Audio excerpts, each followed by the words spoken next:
Hey guys, tonight we begin with something colder than a landlord's heart and grimmer than your bank account after the holidays.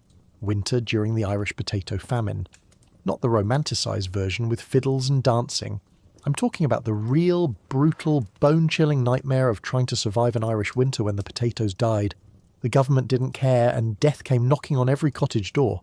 So before you get comfortable, take a moment to like the video and subscribe, but only if you genuinely enjoy what I do here. Let me know in the comments where you're tuning in from and what time it is for you. It's always fascinating to see who's joining us from around the world. Now, dim the lights, maybe turn on a fan for that soft background hum, and let's ease into tonight's journey together. Let's pause for a second. Have you ever wondered what it was like to survive an Irish winter when your only food source literally rotted in the ground overnight? What do you do when there's no backup plan, no government aid that actually helps, and winter arrives like an executioner? How do you keep warm when you've burned your furniture for heat and your landlord just evicted you for not paying rent with money you don't have? Could you watch your children's faces grow hollow and still find the strength to wake up the next morning?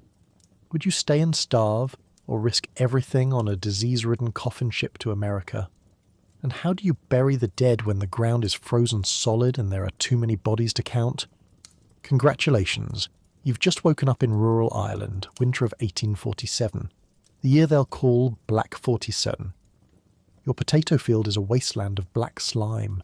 Your cottage is colder than a meat locker. Your stomach hasn't been full in months. And winter, that merciless bastard, has only just begun. You went to bed with hope. You had potatoes in the ground, enough to feed your family through winter, maybe even sell a few for rent.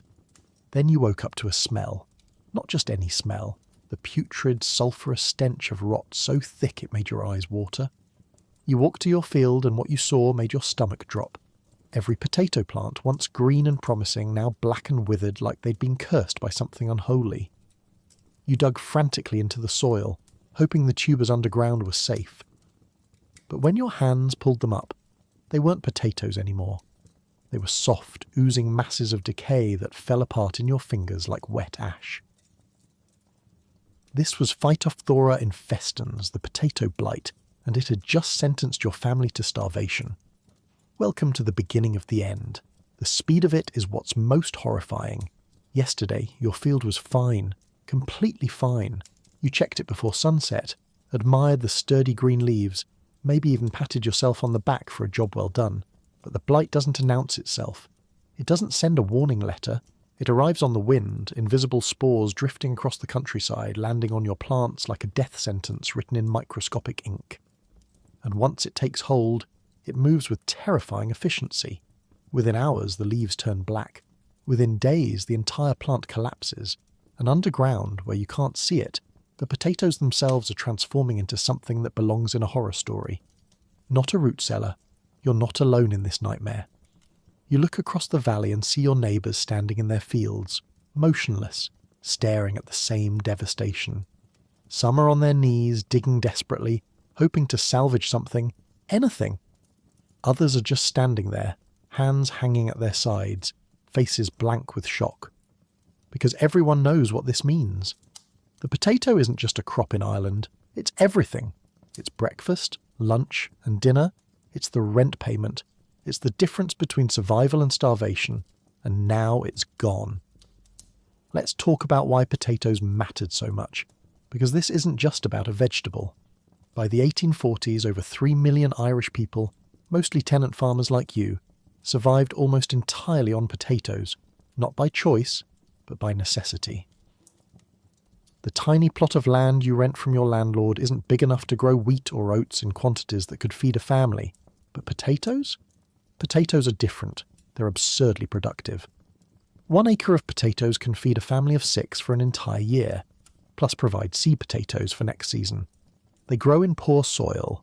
They're nutritious enough to keep you alive. They're basically the only reason Ireland's population exploded to over 8 million people in the first place. So when the blight hits, it's not like losing your tomato crop and having to buy tomatoes from the store. It's like someone reached into your future and erased every meal you were planning to eat for the next 12 months. Your breakfast? Gone. Your children's dinner? Gone. Your ability to pay rent? Extremely gone. You're standing in a field of rot. and behind you is a cottage full of people depending on you to feed them, and you have absolutely no idea what you're going to do.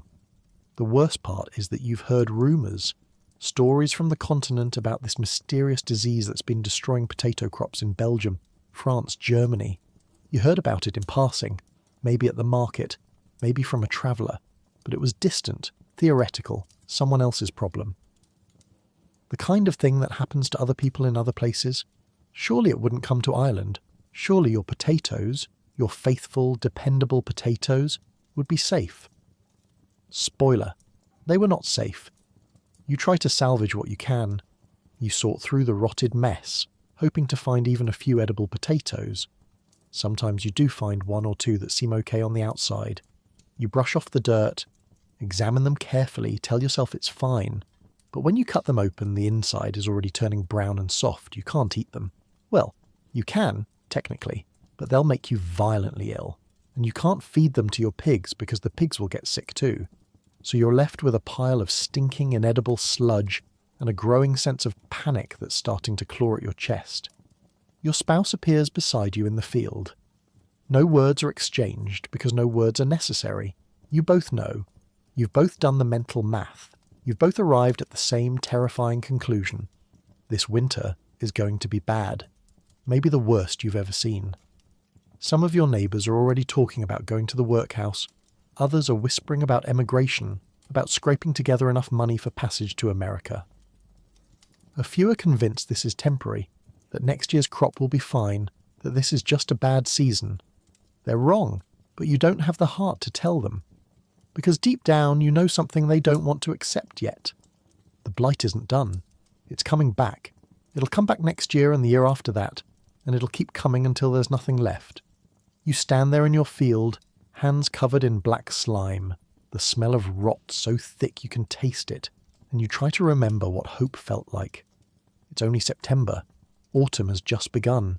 Winter is still months away.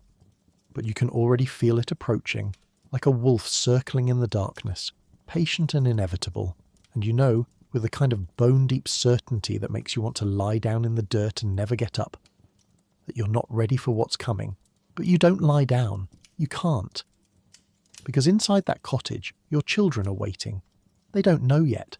They're probably playing, or arguing over something trivial, or helping their mother prepare the midday meal. A meal that will be much smaller than usual because you need to start rationing immediately. They're still innocent. They still believe their father can fix anything, solve any problem, protect them from any danger.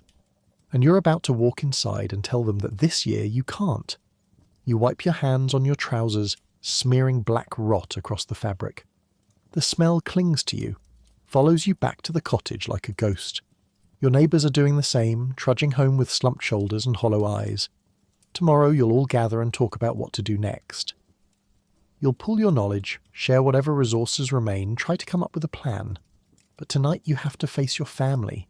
You have to look your children in the eyes and find a way to explain that the food is gone, that winter is coming, and that everything is about to get much, much worse. The blight arrived overnight, but the horror, that's just getting started. Let's pause for a moment and talk about how Ireland ended up in this nightmare. By the 1840s, Ireland's population had exploded to over 8 million people, and a huge chunk of them, the poorest tenant farmers, survived almost entirely on potatoes. Not because they loved potatoes so much, but because potatoes were the only crop that could feed a family on the tiny plots of land they were allowed to rent. 1 acre of potatoes could sustain a family for a year. 1 acre of wheat, not even close. So when a fungus hitched a ride on ships from North America and started spreading across Ireland's fields in 1845, it wasn't just a crop failure, it was a death sentence. And here's the kicker. There was food in Ireland, plenty of it. Grain, livestock, butter. It was all being exported to England while the Irish starved. Because economics, because empire, because your life as an Irish tenant farmer was worth less than a shipment of beef. Let's back up even further, because to understand the famine, you need to understand the system that made it possible.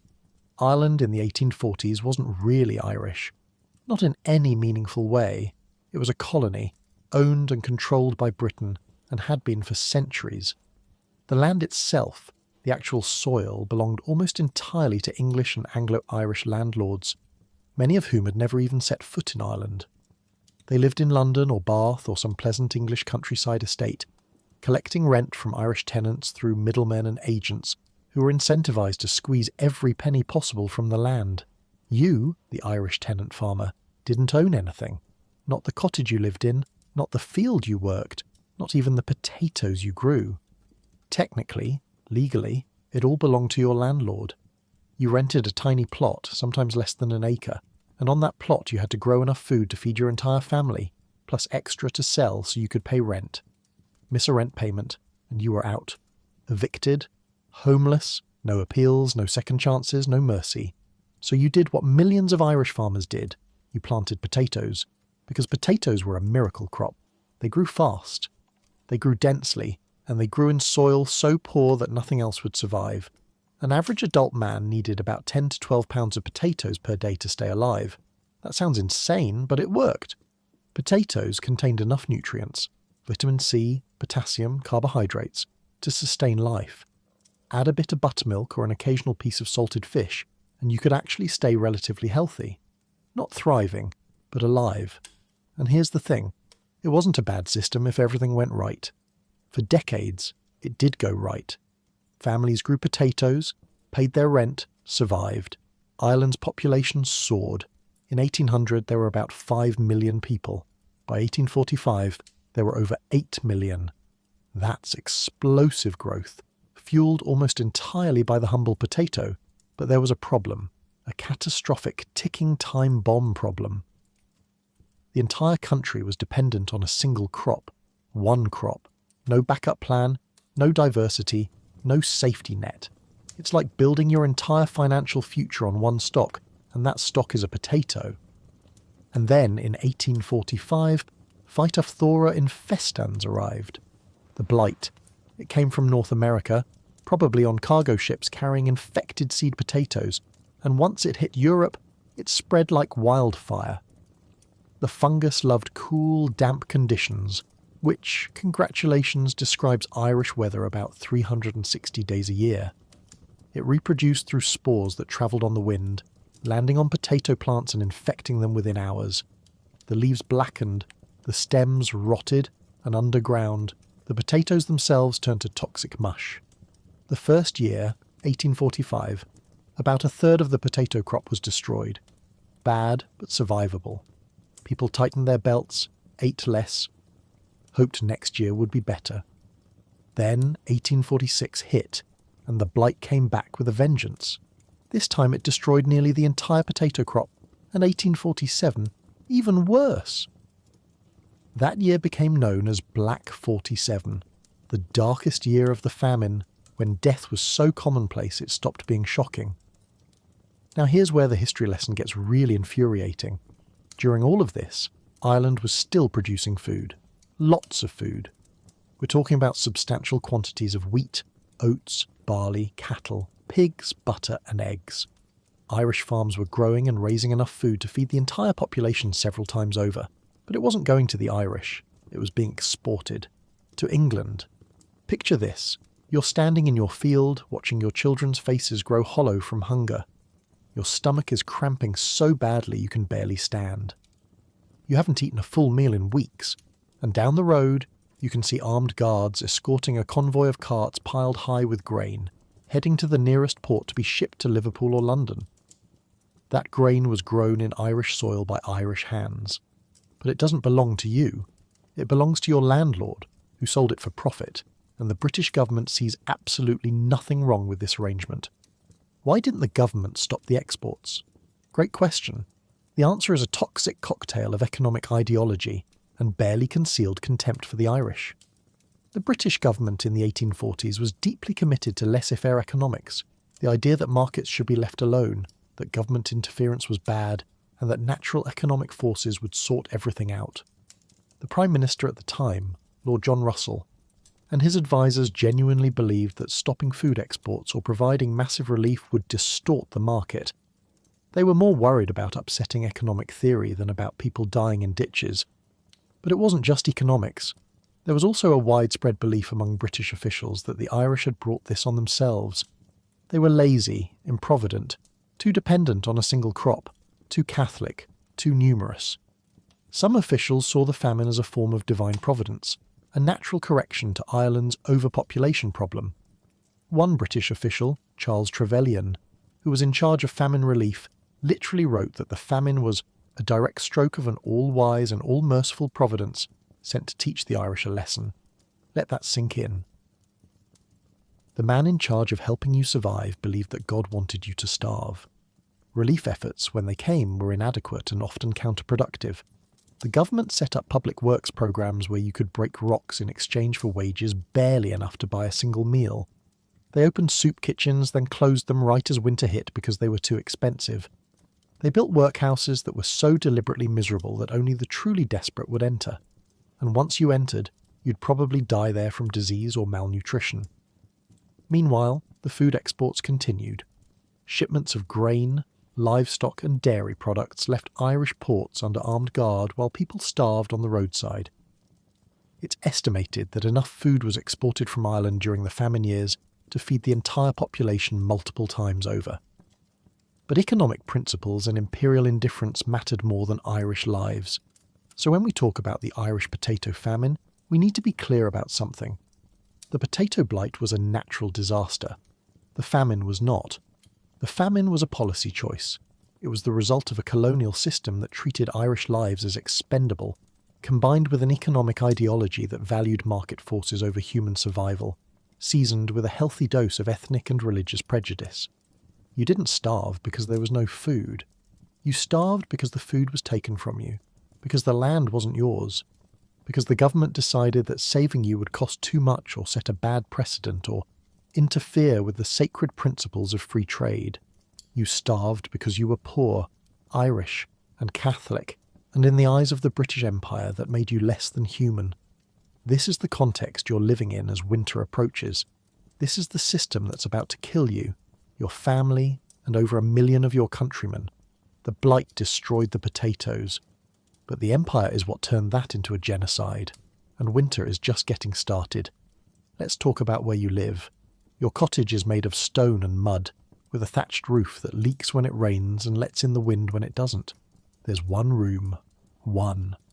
That's for sleeping, cooking, eating and dying, all in the same space. The floor is packed dirt, cold and damp, and your bed is a pile of straw in the corner that you share with your spouse, your children, and probably a few chickens that wandered in for warmth. There's no insulation, no windows with glass, and definitely no central heating. Your only source of warmth is a turf fire in the middle of the room, and even that's running low because you've already burned through most of your peat supply, and you can't afford more. The smoke doesn't have anywhere to go except up through a hole in the roof, which means the entire cottage is a hazy, lung-burning fog. You're basically living in a cold, damp, smoke-filled cave. And it's only November. Winter has 3 more months to go. The walls of your cottage are about 2 feet thick, which sounds substantial until you realise they're made of stacked stones held together with mud and whatever else was available. Clay, straw, maybe some lime if you were lucky. This construction method has a fancy name: dry stone walling. What it doesn't have is any actual weatherproofing. The gaps between the stones are filled with mud, but mud cracks. It shrinks. It falls out. And every gap becomes a personal wind tunnel aimed directly at wherever you're trying to sleep. You've tried stuffing the cracks with moss, old rags, even twisted straw, but the wind finds new routes. It's relentless. Irish winter wind doesn't just blow. It searches, probes, finds every weakness in your defences and exploits it mercilessly. At night, you can actually feel the drafts moving across your face like invisible icy fingers. It's the kind of cold that makes you question whether you're indoors or outdoors, because honestly, there's not much difference. The roof situation is even worse. Thatch, basically bundles of straw or reeds layered over a wooden frame, is the standard roofing material because it's cheap and readily available. When it's new and properly maintained, thatch is actually pretty good. It's waterproof, provides some insulation, and keeps the cottage relatively dry. But maintaining thatch requires materials and labour. 2 things you no longer have. Your roof is old. The straw has been rotting for years, compressed by rain and snow into a soggy, decomposing mat.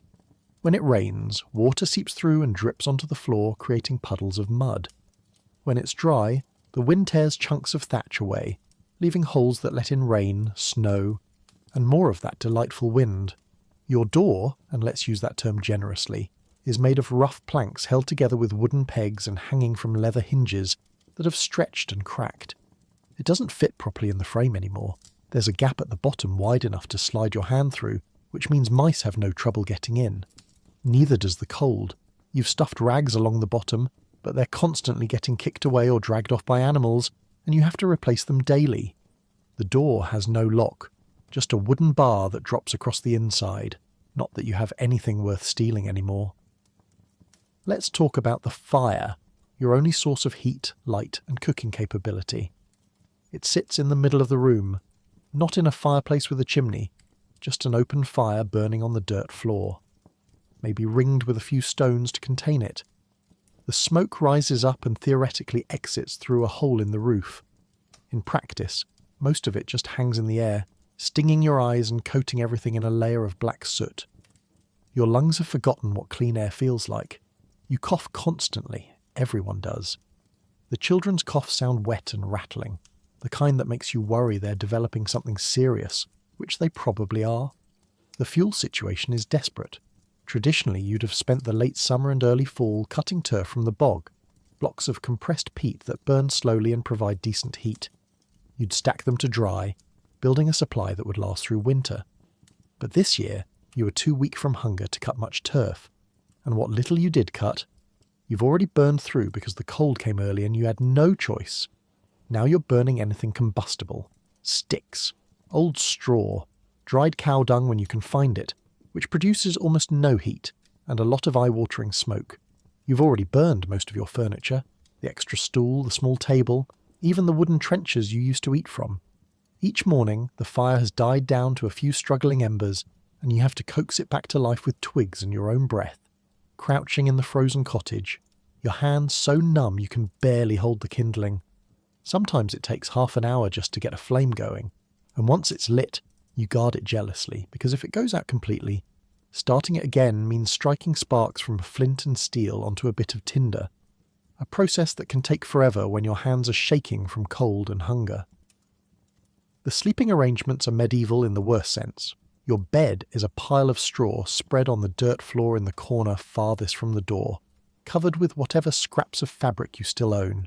There's no mattress, no bed frame, no pillows. The straw is old and mouldy, breaking down into dust that makes everyone's cough worse. At night, the entire family lies down together. You, your spouse, 3 or 4 children, depending on how many are still alive, all pressed against each other for warmth. The chickens roost nearby, sometimes on top of you. You've learned to sleep through a chicken perching on your shoulder, because honestly, the body heat helps. The cold rises from the ground like a living thing. The dirt floor is perpetually damp, sometimes frozen solid, and it sucks the heat out of your body all night long. You wake up with your hip and shoulder aching from the hard ground, your breath visible in the frigid air, frost forming on the inside of the walls. The children are so cold they can't stop shivering. You wrap them in every piece of cloth you have, but it's never enough. Privacy is a concept from another world. With one room and an entire family, there's no private space, no moments alone, no escape from the constant presence of others. When someone is sick, and someone is always sick, everyone knows. When someone needs to use the chamber pot, everyone is aware. When your spouse breaks down crying from the stress of watching your children starve, there's nowhere to hide it. You're living on top of each other, every emotion amplified, every tension magnified by the crushing weight of shared misery. The smell inside the cottage is a complex bouquet of smoke, unwashed bodies, animal waste, damp straw, and the perpetual mustiness of stone walls that never dry out. You stopped noticing it months ago. Your nose has simply given up. But occasionally, when you step outside for a moment and then come back in, you catch a whiff and wonder how you're surviving in this. During the day, if the weather isn't actively trying to kill you, you leave the door open for light because there are no windows. Or if there are, they're just small openings covered with oiled cloth that lets in almost no light. When the door is closed, the cottage is nearly pitch black even at midday, At night, you can't afford candles or oil for lamps, so you sit in darkness relieved only by the dim glow of the dying fire, going to bed shortly after sunset because there's no point staying awake when you can't see and you're too cold and hungry to do anything productive. And this is your sanctuary, your home, the place where you're supposed to feel safe and protected, but instead, it feels like a prison slowly closing in, the walls pressing closer every day, the cold seeping deeper, the smoke growing thicker. You catch yourself staring at the door sometimes, wondering if it would be better to just walk out into the winter night and not come back. But then one of your children coughs, or your spouse reaches for your hand in the darkness, and you remember why you're still fighting. This cottage may be a drafty, smoke-filled nightmare, but it's all you have. And as long as the walls are still standing and there's some ember of fire burning in the centre, you're still alive. That's not victory, but during the famine winter, staying alive until morning counts as success. Let's address your wardrobe situation, which is less of a wardrobe and more of a "this is all I own and it's falling apart." You're wearing a rough woolen tunic or dress that hasn't been washed in weeks, maybe months, because washing means hauling freezing water from a stream, heating it over your dying fire, and scrubbing with your bare hands until they crack and bleed. The wool is scratchy, stiff, and smells like a combination of peat smoke, body odour, and despair. Your feet are wrapped in rags or stuffed into worn-out brogues, leather shoes that offer about as much protection as tissue paper, no socks. Socks are for rich people. In winter, you layer everything you own on your body at once, which amounts to maybe 2 shirts and a shawl if you're lucky. And you sleep in your clothes because taking them off means freezing to death in your sleep. Fashion, comfort, those are concepts from another universe. You're just trying not to die from hypothermia before sunrise. Let's start with the basics. Your main garment, whether you're a man or woman, is essentially a long shirt made of rough, undyed wool. If you're a woman, it's a dress that reaches your ankles, shapeless and practical. If you're a man, it's a tunic that hits somewhere around your knees, paired with wool trousers that are more whole than fabric at this point. The wool was never soft to begin with. This isn't merino or cashmere. This is the scratchiest, most unprocessed wool imaginable, probably sheared from your neighbour's sheep last spring and spun by hand into yarn that retained every bit of its natural coarseness. The fabric is thick enough to provide some protection against the cold, in theory. In practice, it's like wearing a blanket made of steel wool. The constant friction has rubbed your skin raw in places, under your arms, around your collar, at your wrists. You have permanent red marks and occasional bleeding where the fabric has worn through your skin, but you can't not wear it because the alternative is freezing, so you just accept that being itchy and uncomfortable is now your permanent state of existence. Underneath, if you're fortunate, you might have a linen undershirt or shift. Linen is softer than wool and supposedly helps with the chafing, but your linen garment, if you ever had one, is now so thin from years of wear that it's basically transparent. It's held together by patches upon patches, stitched with whatever thread you could find. The neckline has torn and been mended so many times that it sits crooked on your shoulders. The hem is ragged and uneven, but it's a layer, and layers mean warmth, so you wear it until it literally disintegrates off your body. On top of the wool tunic you have a shawl if you're a woman, or a jacket if you're a man, though jacket is an optimistic term for what amounts to a shapeless wool wrap with armholes. These outer garments have been in the family for years, maybe decades. They've been worn by your parents, patched countless times, and are now so stiff with accumulated dirt and smoke residue that they could probably stand up on their own. The wool has felted from wear and moisture, creating a dense, almost waterproof layer, which would be great, except it also means they're even scratchier, and they weigh about 15 pounds. Your shawl or cloak is your most prized possession because it serves multiple functions. It's a coat during the day, an extra blanket at night, a baby carrier when needed, and occasionally a makeshift bag for hauling firewood or potatoes, back when there were potatoes to haul. It's held closed with a wooden pin, or just tucked under your arms, and it's developed a distinctive shape moulded to your body. The edges are so tattered they look like fringe. There are burn holes from sparks that flew from the fire. The whole thing is a patchwork of different coloured wools where you've made repairs, creating an unintentional abstract pattern that would probably be trendy in some Brooklyn vintage store, but here just marks you as desperately poor. Now let's talk about what's on your feet, or more accurately, what's barely on your feet. Shoes are expensive. A good pair of leather brogues, traditional Irish shoes made from a single piece of untanned cowhide, might cost more than a month's rent. You had a pair once, years ago, but they've been worn down to almost nothing. The leather has cracked and split. The seams have come apart and been restitched with whatever you could find, usually flax twine or even horsehair. The soles are so thin you can feel every pebble on the road. Water seeps in immediately when you step in a puddle, which is always, because rural Ireland in winter is essentially one giant puddle. More likely, you don't have real shoes at all. You've wrapped your feet in rags, strips of old fabric bound around your feet and ankles with more strips of fabric, creating a lumpy, shapeless foot covering that provides minimal protection and no warmth whatsoever. These rags have to be unwrapped and rewrapped daily, and the process reveals feet that are cracked, bleeding, and developing chilblains. Those painful, itchy swellings caused by exposure to cold. Your toes are perpetually numb. You've lost feeling in some of them entirely, which is either frostbite starting or nerve damage from malnutrition. Either way, not great. Children's clothing is even sadder. Your kids are wearing miniature versions of your outfit, but size for bodies they no longer have. They've lost so much weight that their clothes hang off them like potato sacks. The sleeves are too long, dragging in the dirt. The waists are cinched with rope because the garments would fall off otherwise. Their feet are wrapped in rags because they've outgrown their shoes, assuming they ever had any.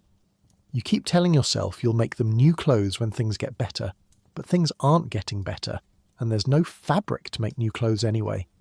The lack of undergarments is worth mentioning. Modern underwear doesn't exist.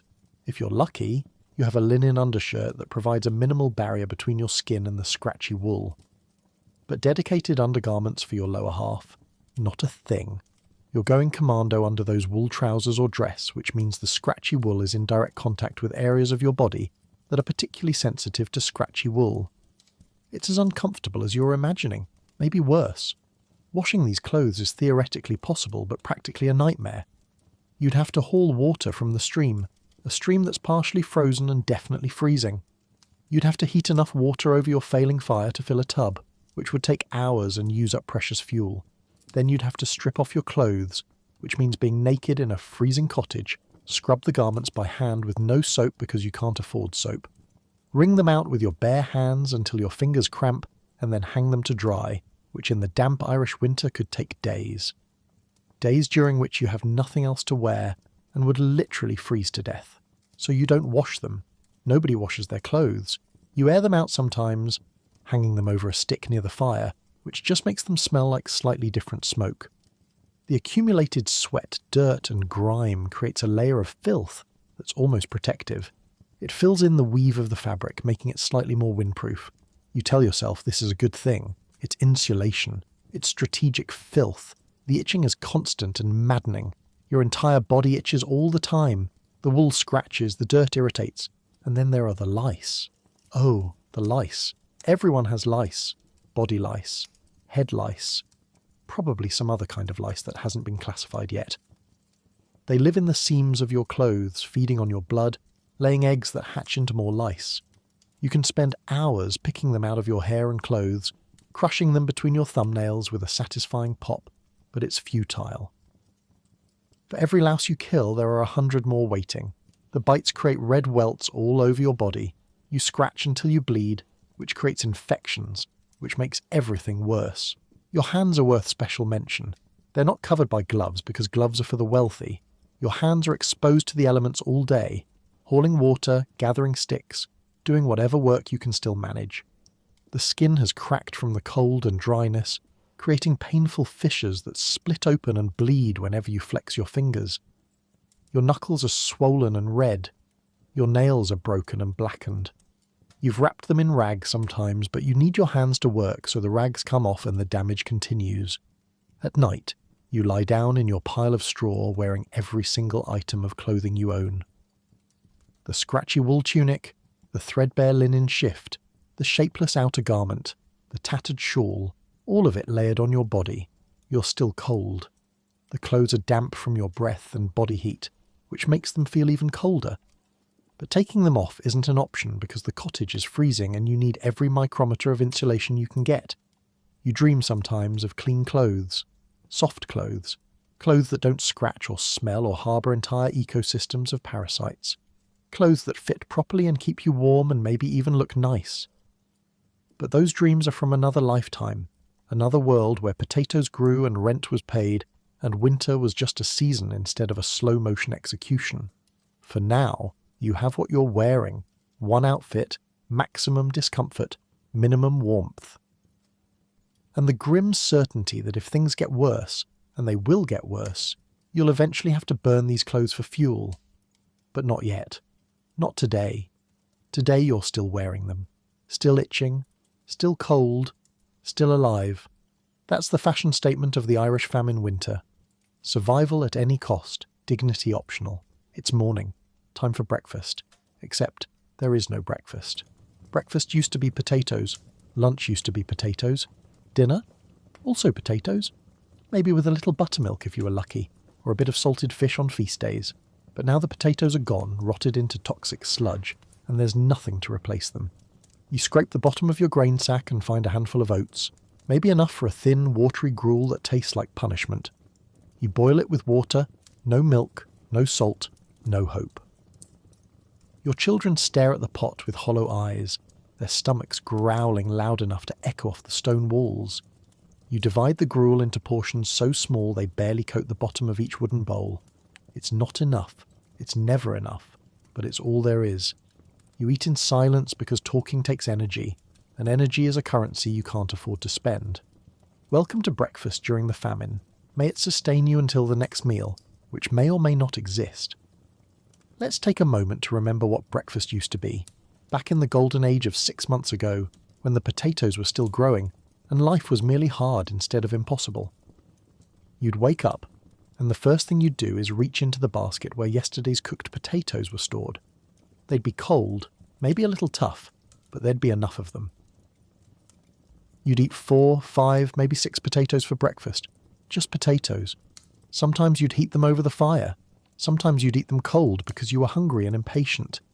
If you had buttermilk, that thin, slightly sour liquid left over from making butter, you'd pour it over the potatoes or drink it alongside.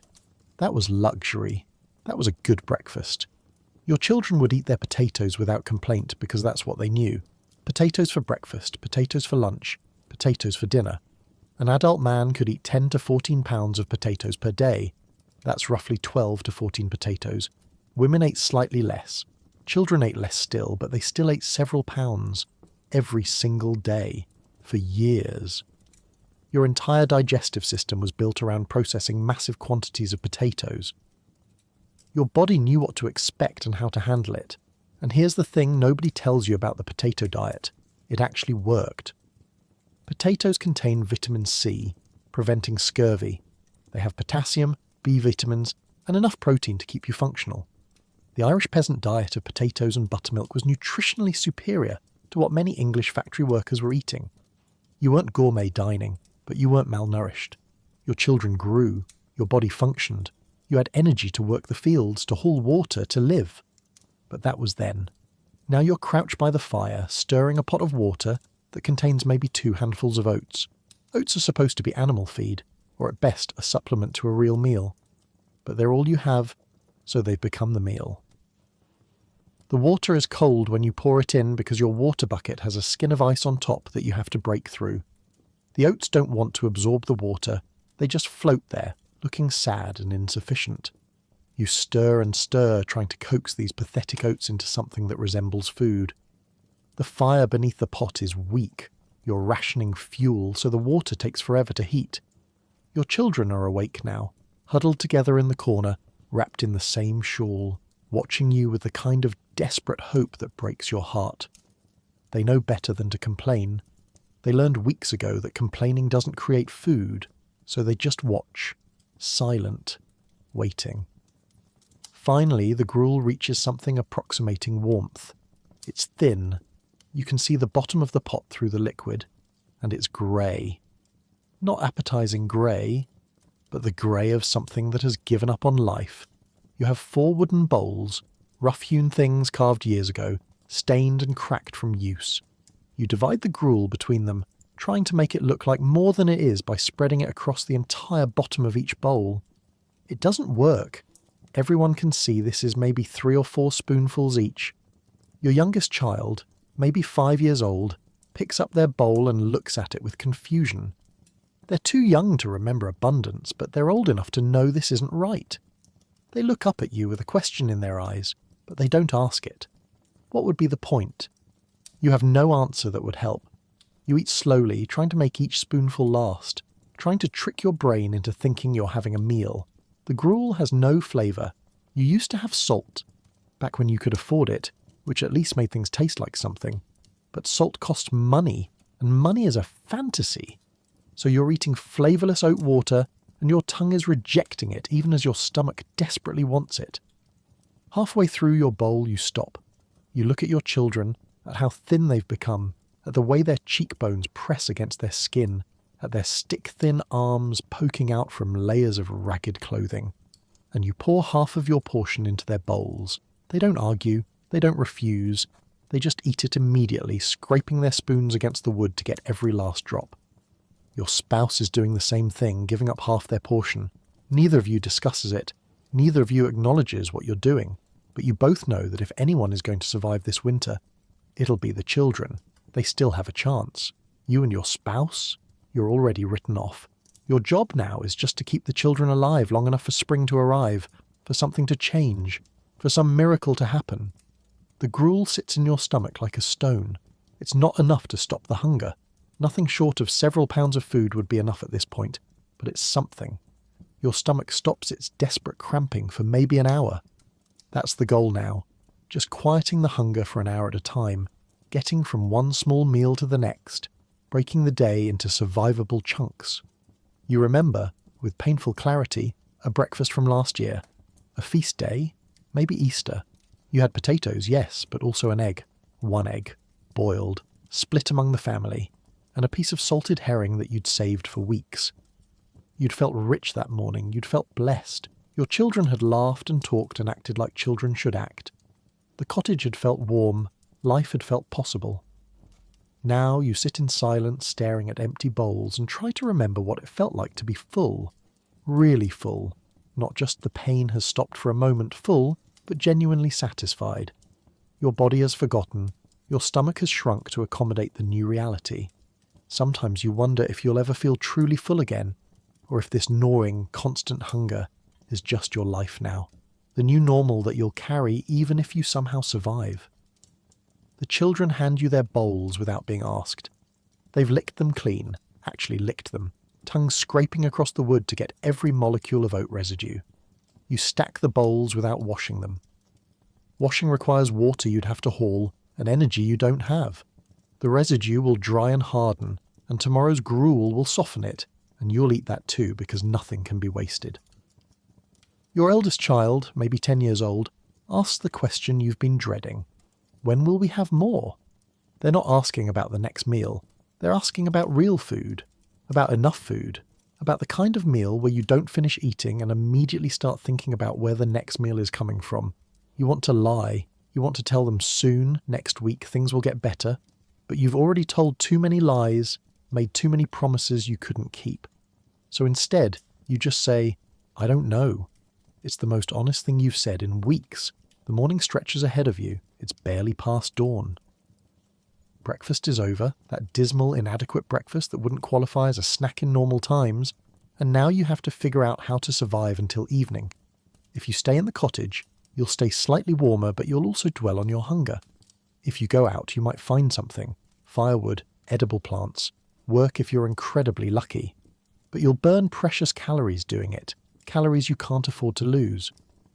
You look at the empty pot, at the thin ring of dried oats stuck to the sides, and you make a decision. You pour water into the pot, just water, and heat it over the fire, dissolving that thin ring of residue into something that's technically liquid. You drink it. All of it. It tastes like warm sadness, but your stomach accepts it gratefully, and for 5 minutes, you feel slightly less empty. This is breakfast during the famine winter. A handful of oats stretched between 5 people. A few minutes of slightly diminished hunger. The knowledge that you'll do this again tomorrow, and the day after that, and the day after that, for as long as you can hold on. In the corner, your youngest child has fallen asleep sitting up. exhausted from the effort of being awake on an empty stomach. The others sit quietly, conserving energy, because energy is survival, and survival is all that matters now. You stare at the pot and wonder how long a handful of oats can keep a family alive. The answer, you're discovering, is not nearly long enough. Let's talk about your landlord. He's not Irish. He's probably English, lives in a manor house you've never seen, and collects rent from you through an agent who views you with the same warmth as a tax auditor. You're a tenant farmer, which means you don't own your land. You rent it, and the rent is due whether your crops failed or not. The blight destroyed your potatoes, so you have no income. No income means no rent. No rent means eviction. And your landlord? He doesn't care that it's winter. He doesn't care that evicting you is a death sentence. He cares about profit, and you're not profitable anymore. So one frozen morning, the landlord's men arrive with crowbars and battering rams. They drag you and your family out into the cold, then systematically destroy your cottage, knocking down walls, caving in the roof so you can't sneak back in. This is called tumbling the house, and it's completely legal. You're now homeless in the middle of winter with nowhere to go. Your children are crying, your spouse is silent, and the landlord's men are already moving to the next cottage down the road. Let's back up and explain exactly how the landlord system works, because it's engineered specifically to extract maximum profit while providing zero security. Your landlord owns hundreds, maybe thousands of acres. He inherited it, or bought it cheap when some other estate went bankrupt, or received it as a reward for services to the crown. He's never worked a day of actual physical labour in his life. He probably couldn't identify a potato plant if his life depended on it. But he owns the land, which means he owns you by extension. Between you and the landlord sits a chain of middlemen, each taking their cut.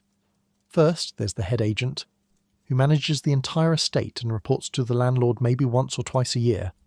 Below him are the land agents, hard men who collect rent and handle evictions. Below them might be another layer of sub-agents or bailiffs. Everyone in this chain is incentivized to squeeze as much rent as possible from the tenants, because they get paid a percentage. Your misery is literally their profit margin. The rent is set at whatever the market will bear, which in pre-famine times meant nearly everything you could produce. You'd harvest your potatoes, keep barely enough to survive, and sell the rest to pay rent. You'd also keep a pig or some chickens, selling them when rent was due. The system was exploitative but functional, balanced on a knife's edge where you had just enough to survive if nothing went wrong. But now everything has gone wrong.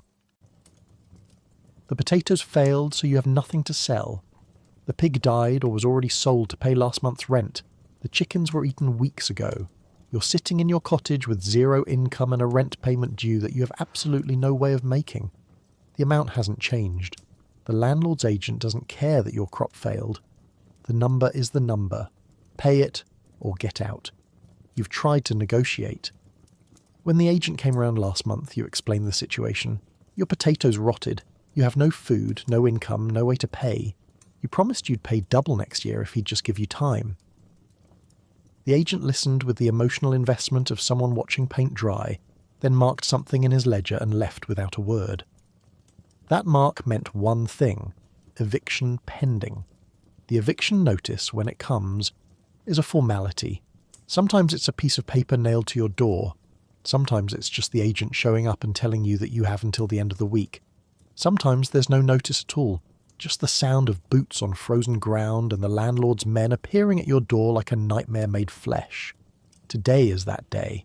You hear them before you see them, the crunch of gravel, the low murmur of men's voices, the metallic clink of tools. Your stomach drops. You know what's coming. Your spouse knows. Your children sense something terrible is happening, even if they don't understand exactly what. The knock on your door is perfunctory, barely a courtesy. Before you can even respond, it swings open, or is kicked open, depending on how much the crew wants to intimidate you. 3 or 4 men enter, big and rough, hired specifically because they're capable of dragging families out of their homes without losing sleep over it. Behind them stands the agent, dressed better than anyone you've ever seen, holding his ledger like it's a holy text. "Rent's overdue," he says flatly. "You're out." You try to plead. You explain that you have nowhere to go, that it's winter, that your children will die. The agent's expression doesn't change. He's heard this speech 100 times. He'll hear it 100 more. Your individual tragedy is just Tuesday for him. He nods to the men, and they move forward. What happens next is methodical and brutal.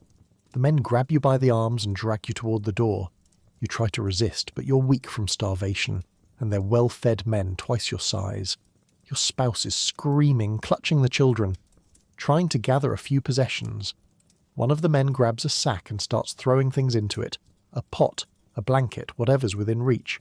But most of your belongings are just left inside because there's no time, and frankly, they're worthless anyway. Your children are crying, terrified, not understanding why these strange men are hurting their parents. Your youngest is shrieking, that high-pitched wail of genuine terror. Your spouse is trying to calm them while also being shoved toward the door.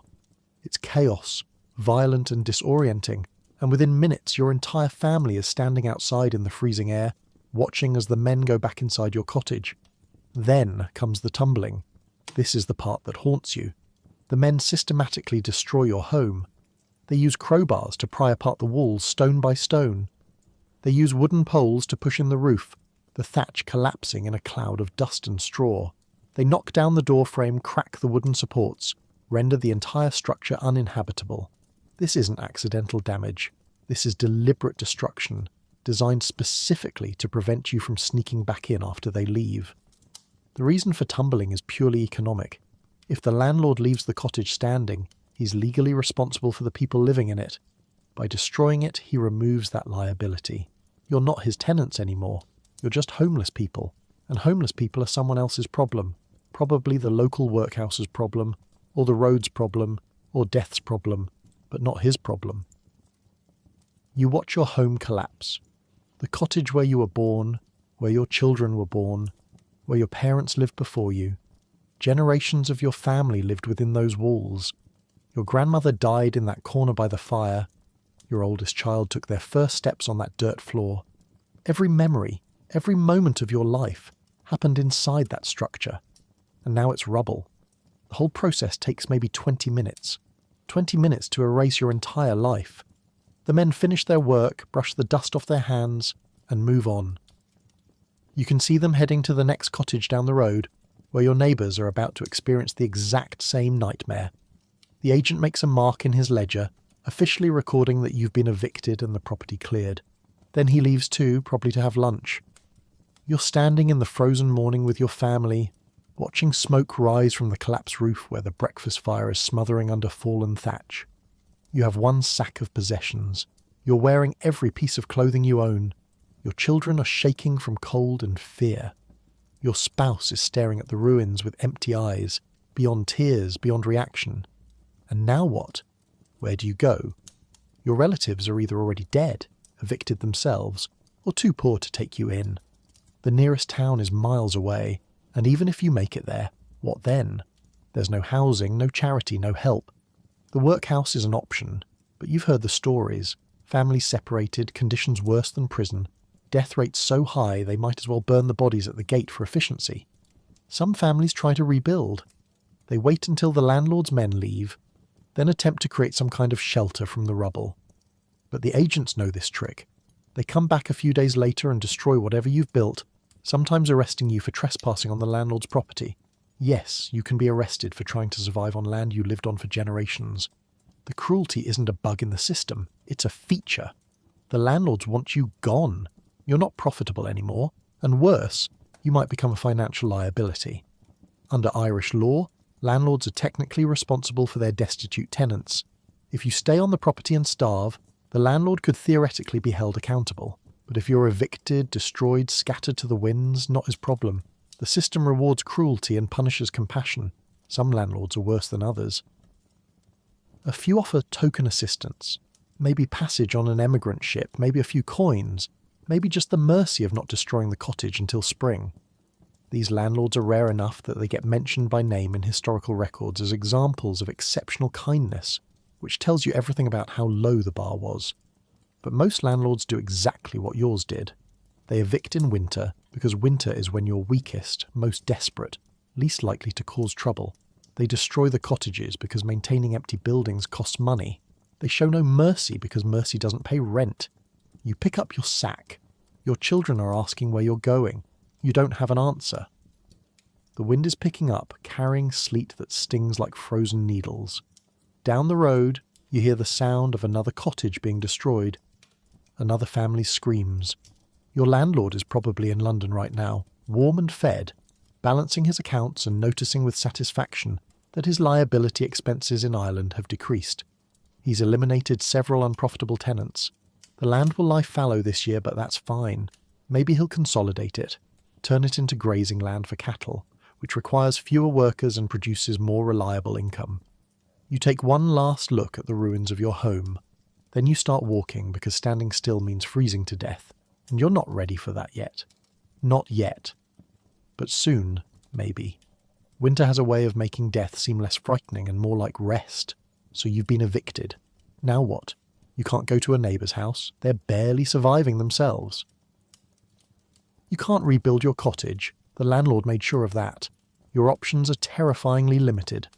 Some families try to build makeshift shelters called scalps. Holes dug into the side of a hill or ditch, covered with branches and sod. It's not a home. It's barely a grave with a roof. You huddle inside with your family, pressed together for warmth, the walls weeping with moisture and the floor a frozen swamp. Others wander the roads, becoming part of the ghostly processions of skeletal figures shuffling from town to town, begging for food that doesn't exist. You see them everywhere. Families sitting in ditches, children with swollen bellies and vacant stares, old people who've given up and are just waiting for death to take them. You try not to look. You try not to think about the fact that you're becoming one of them. Winter doesn't care about your dignity, and neither does anyone else. Let's start with the scalp, because if you're going to survive the night, you need some kind of shelter, and this is the best you can manage with no tools, no materials, and no energy. You find a hillside or the bank of a ditch, somewhere with a natural depression or slope. Using your bare hands and maybe a stick, you dig into the earth, creating a hollow just big enough for your family to crawl into. It's back-breaking work when you're well fed. When you're starving, it's nearly impossible. You dig until your fingers bleed and your shoulders scream, and you've created a hole maybe 4 feet deep and 6 feet wide. Then comes the roof. You gather whatever you can find. Branches, dead bracken, armfuls of sod and grass. You lean branches across the opening at an angle, creating a frame, then pile everything else on top. The goal is to create something that will keep out rain and wind. The reality is you've built something that keeps out about 30% of the rain and maybe 10% of the wind. But it's better than nothing. Barely. Your family crawls inside. There's no room to stand. You can't even sit up properly. You're basically lying in a muddy hole, pressed against each other, with a ceiling so low that it brushes your face when you move. The walls are damp earth that crumbles and falls on you. The floor is mud that never dries. Within hours, moisture from the ground has soaked through your clothes. Within a day, everything you own is damp and getting damper.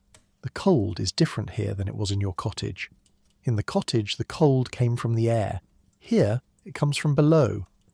Radiating up from the frozen earth, seeping into your bones like water into a sponge. You can't get warm. Even pressed against your family, sharing body heat, you're still shivering uncontrollably. Your children's teeth chatter constantly, a sound that becomes part of the background noise like wind or your own heartbeat. There's no fire. You can't build a fire in a scalp because there's no ventilation and you'd suffocate from smoke.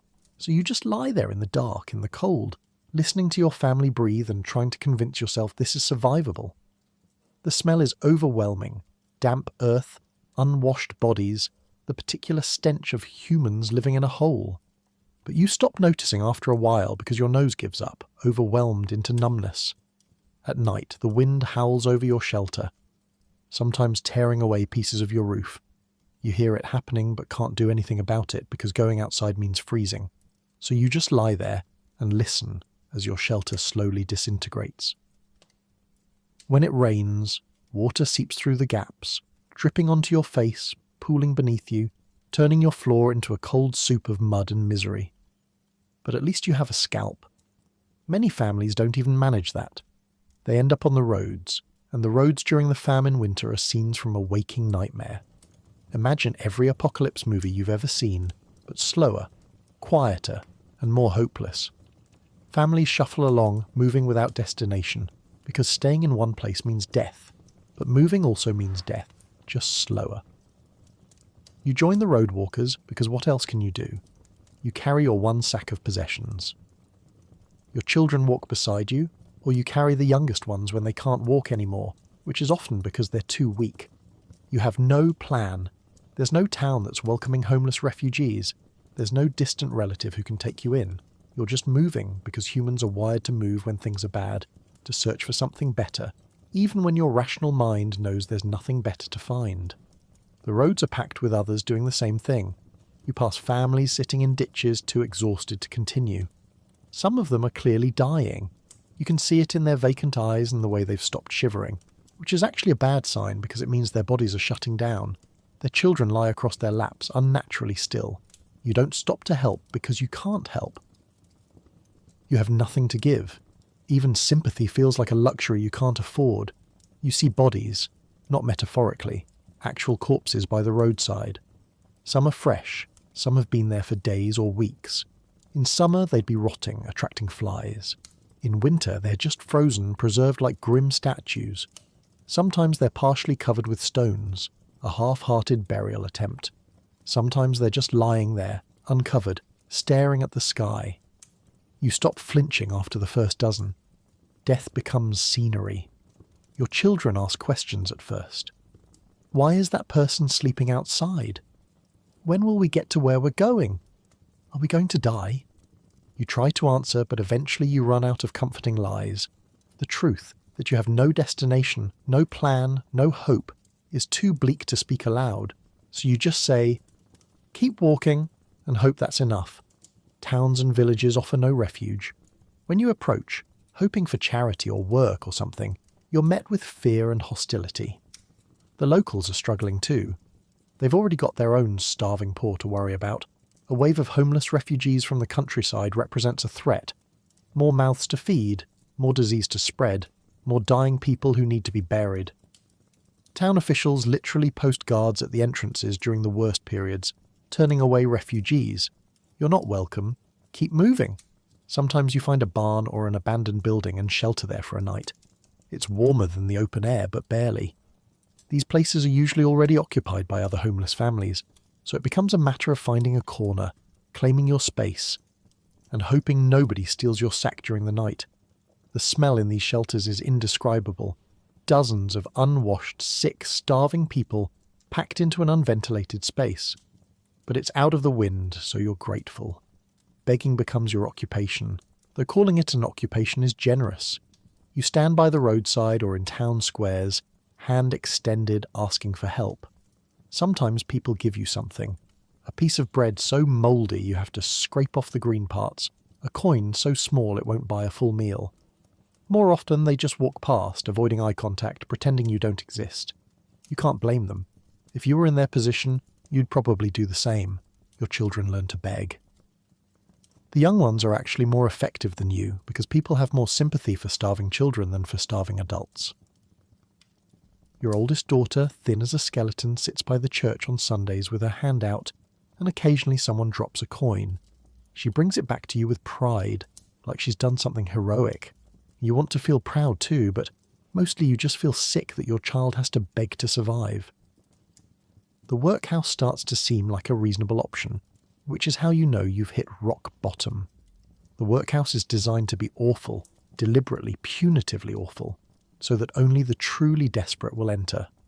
Families are separated immediately. Men go to one ward, women to another, children to a third. You might not see your spouse or children for weeks or months. The work is brutal, breaking rocks, picking oakum until your fingers bleed. The food is barely food. The conditions are overcrowded and disease-ridden. People call them death houses because the mortality rate is astronomical, but they have roofs and walls, and you're not on the road anymore. So despite everything you've heard about workhouses, you start thinking about it. You start looking at your shivering children and wondering if even a terrible workhouse might be better than this. That's what homelessness during the famine does to you. It makes the unthinkable seem reasonable. You spend a night in another scalp, this one even worse than the first. Water drips steadily onto your face all night. Your youngest child develops a cough that sounds wrong, wet and rattling, the kind of cough that turns into fever and death. Your spouse whispers in the darkness, "We need to go to the workhouse." You don't answer because answering means admitting defeat, means acknowledging that you've failed as a provider and protector. But in the morning, when you emerge from your hole and see the frost-covered landscape, and feel the wind cutting through your inadequate clothing, you nod. Your spouse is right. The road is death. The scalp is death. The workhouse is also probably death, but at least it's death indoors, and maybe, your children have a chance. So you start walking toward the nearest town with a workhouse, joining another stream of skeletal refugees all heading in the same direction, all having made the same terrible calculation. The road stretches ahead, frozen and hostile, lined with bodies and abandoned scalps and the ruins of tumbled cottages. You don't have a home anymore. You barely have a family. Everyone is too weak, too traumatized, too broken to function as they should. What you have is forward motion, the ability to put one foot in front of the other, and the grim hope that somewhere ahead there's a roof and walls, and maybe enough warmth to survive until tomorrow. That's what homelessness during the famine winter means. Surviving one frozen hour at a time, watching your humanity erode with each step, and knowing that the only reason you're still moving is because stopping means dying right now instead of later. And somehow, later still seems preferable. That's the cruelest hope of all. By 1847, the British government finally decides to do something. Not enough, mind you, but something. They set up soup kitchens to feed the starving masses. Sounds nice, right? Wrong. To get your ration of soup, a watery, flavourless broth made from whatever scraps could be boiled together, you have to stand in line for hours in the freezing cold. Sometimes the line stretches for miles. You're weak, you're cold, and you're surrounded by hundreds of other desperate people, all competing for the same meagre bowl. When you finally reach the front, you're handed soup that barely qualifies as food. It's lukewarm, tastes like despair, and contains maybe a few bits of turnip if you're lucky. But it's something, it's calories, it's survival. So you drink it, burning your tongue because you're too hungry to wait for it to cool, and you feel the warmth spread through your chest for maybe 5 minutes before the cold creeps back in, and tomorrow you'll do it all over again, if you're still alive. The soup kitchens open in early 1847, around January, and initially they seem like salvation. Word spreads through the countryside, there's free food in town. You don't have to work for it, don't have to pay for it. Just show up and they'll feed you. After months of starvation, this sounds too good to be true. It is too good to be true, but not in the way you think. You wake up before dawn because you've learned that the earlier you get to the soup kitchen, the shorter the wait. You bundle your children in every scrap of clothing they own and start the walk to town. It's 3 miles. In summer, that's an hour's walk. Now, in your weakened state, with children who can barely stand, it takes 3 hours. You arrive as the sun is rising, and there are already hundreds of people in line ahead of you. The line stretches down the main street, around the corner, and keeps going. It's a river of misery. Skeletal figures wrapped in rags, leaning on each other for support, coughing and shivering in the grey morning light. Some people have been here since midnight, sleeping on the frozen ground to hold their place. You take your position at the back and prepare to wait. The first hour isn't so bad. You're moving occasionally as the line inches forward. Your body generates a little heat from the effort of standing. But then the line stops, completely stops. You find out later that they've run out of bowls and have to wait for them to be washed and returned. So you just stand there, the wind picks up, your children huddle against you, whimpering from cold and hunger. Your youngest asks, "When do we eat?" You don't have an answer. Around you, the scene is dystopian. People are collapsing. Not dramatically, they just quietly sink to the ground and stop moving. Sometimes others try to help them up. Sometimes they just step over them. There's a particular woman about 10 people ahead of you who's holding an infant. The baby isn't moving, hasn't moved the entire time you've been watching. You realise with creeping horror that the baby is dead, and the mother is either in denial or too exhausted to care. She's just holding it, waiting for soup, as if soup could bring it back to life. The officials running the soup kitchen are a mix of local volunteers and government appointees. Some of them are trying their best under impossible circumstances. Others view this as a distasteful duty, something to be endured rather than embraced. They maintain order with a kind of grim efficiency, shouting instructions, keeping people in line, occasionally removing someone who's become too unruly or too dead to continue waiting. After 4 hours, you've moved maybe 100 feet. Your legs are aching. You're so cold you've stopped shivering, which is actually dangerous.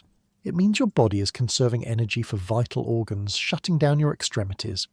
Your children are crying, but weakly now, because they don't have the energy for full crying.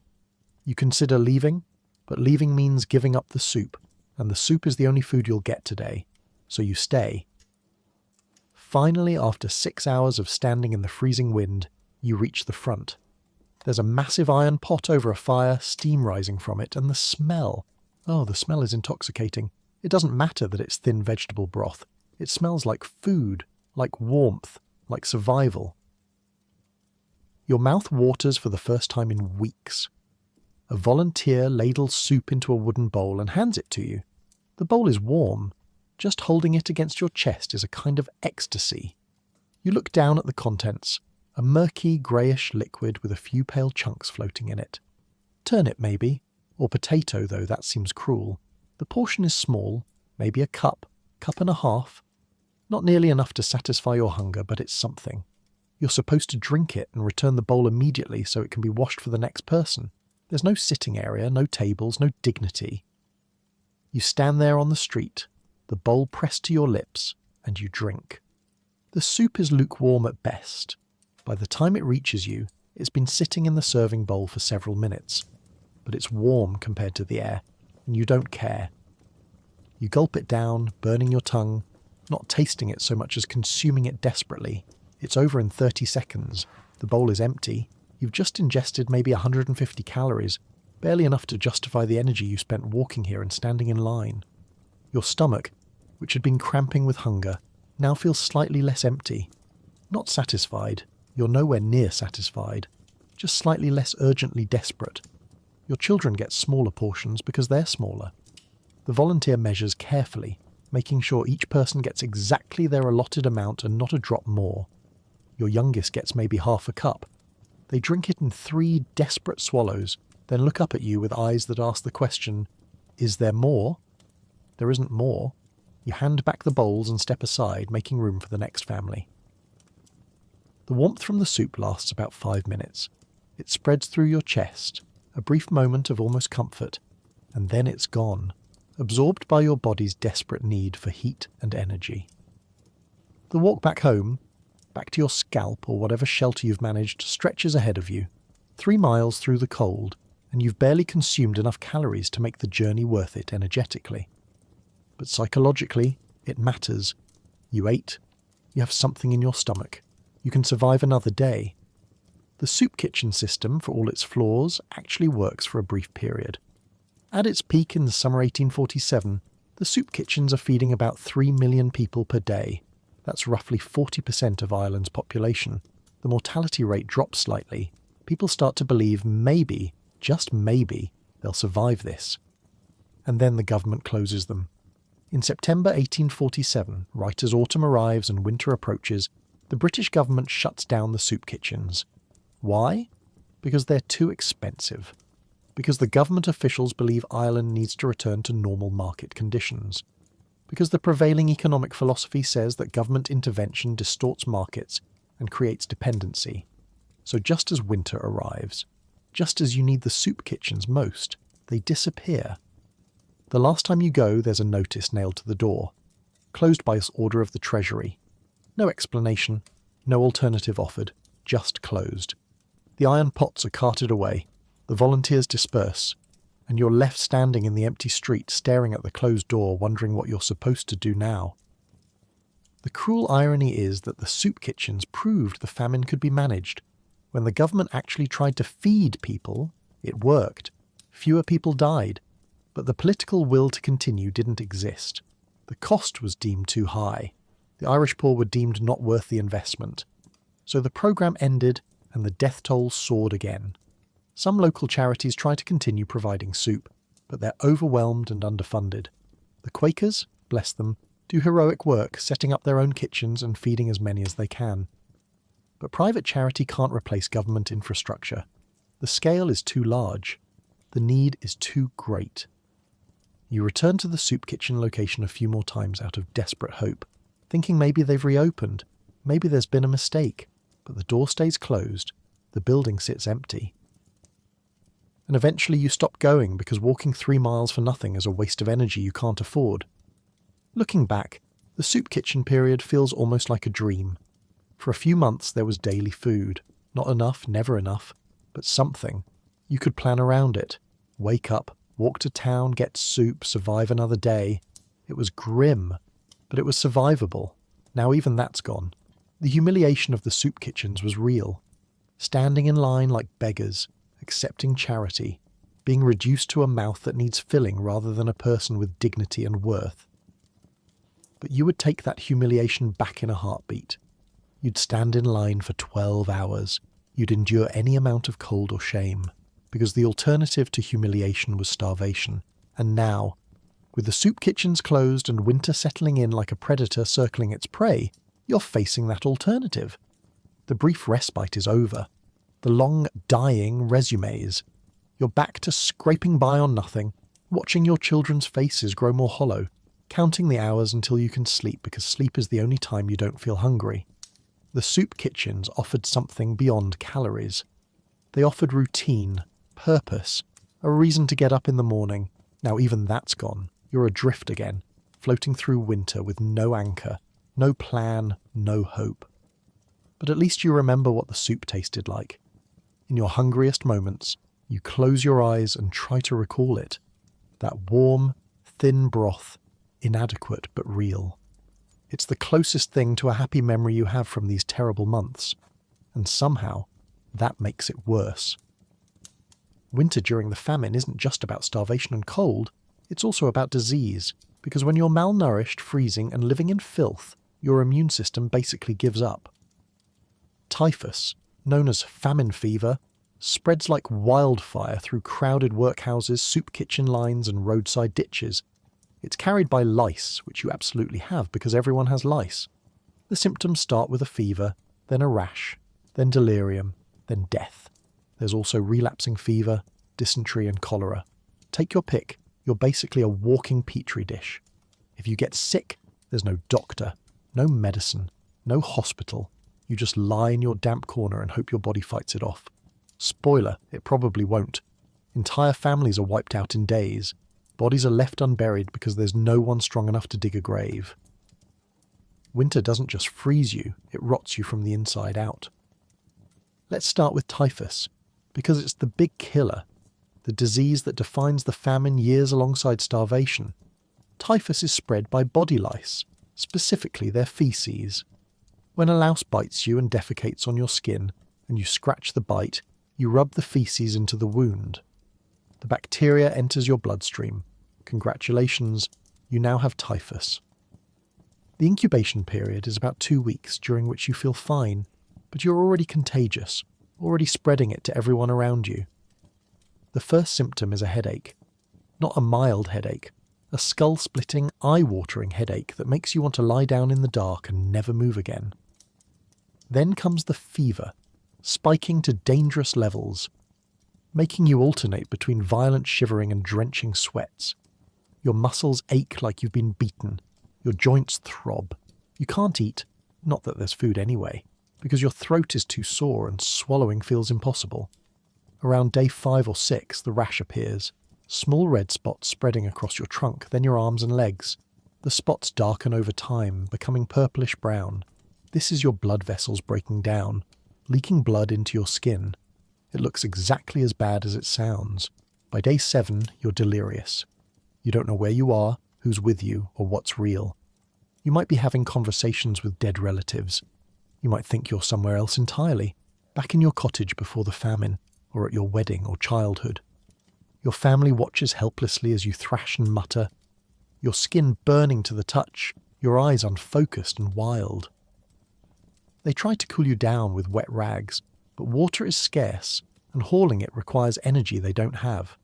They try to get you to drink, but you're too out of it to swallow properly, and most of the water just dribbles down your chin. By day 10 or 12, you either start recovering or you die. Recovery is slow and incomplete. You'll be weak for months, your heart damaged, Your mental faculties potentially impaired.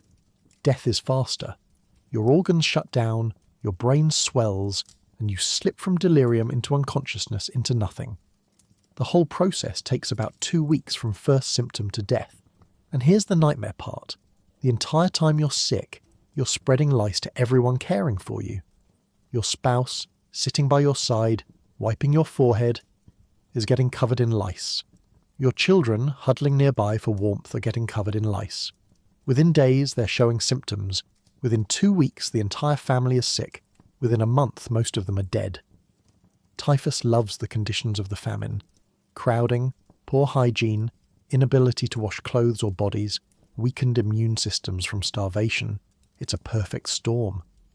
The disease tears through workhouses like a scythe. In some workhouses, half the inmates die within months. The staff isn't immune either.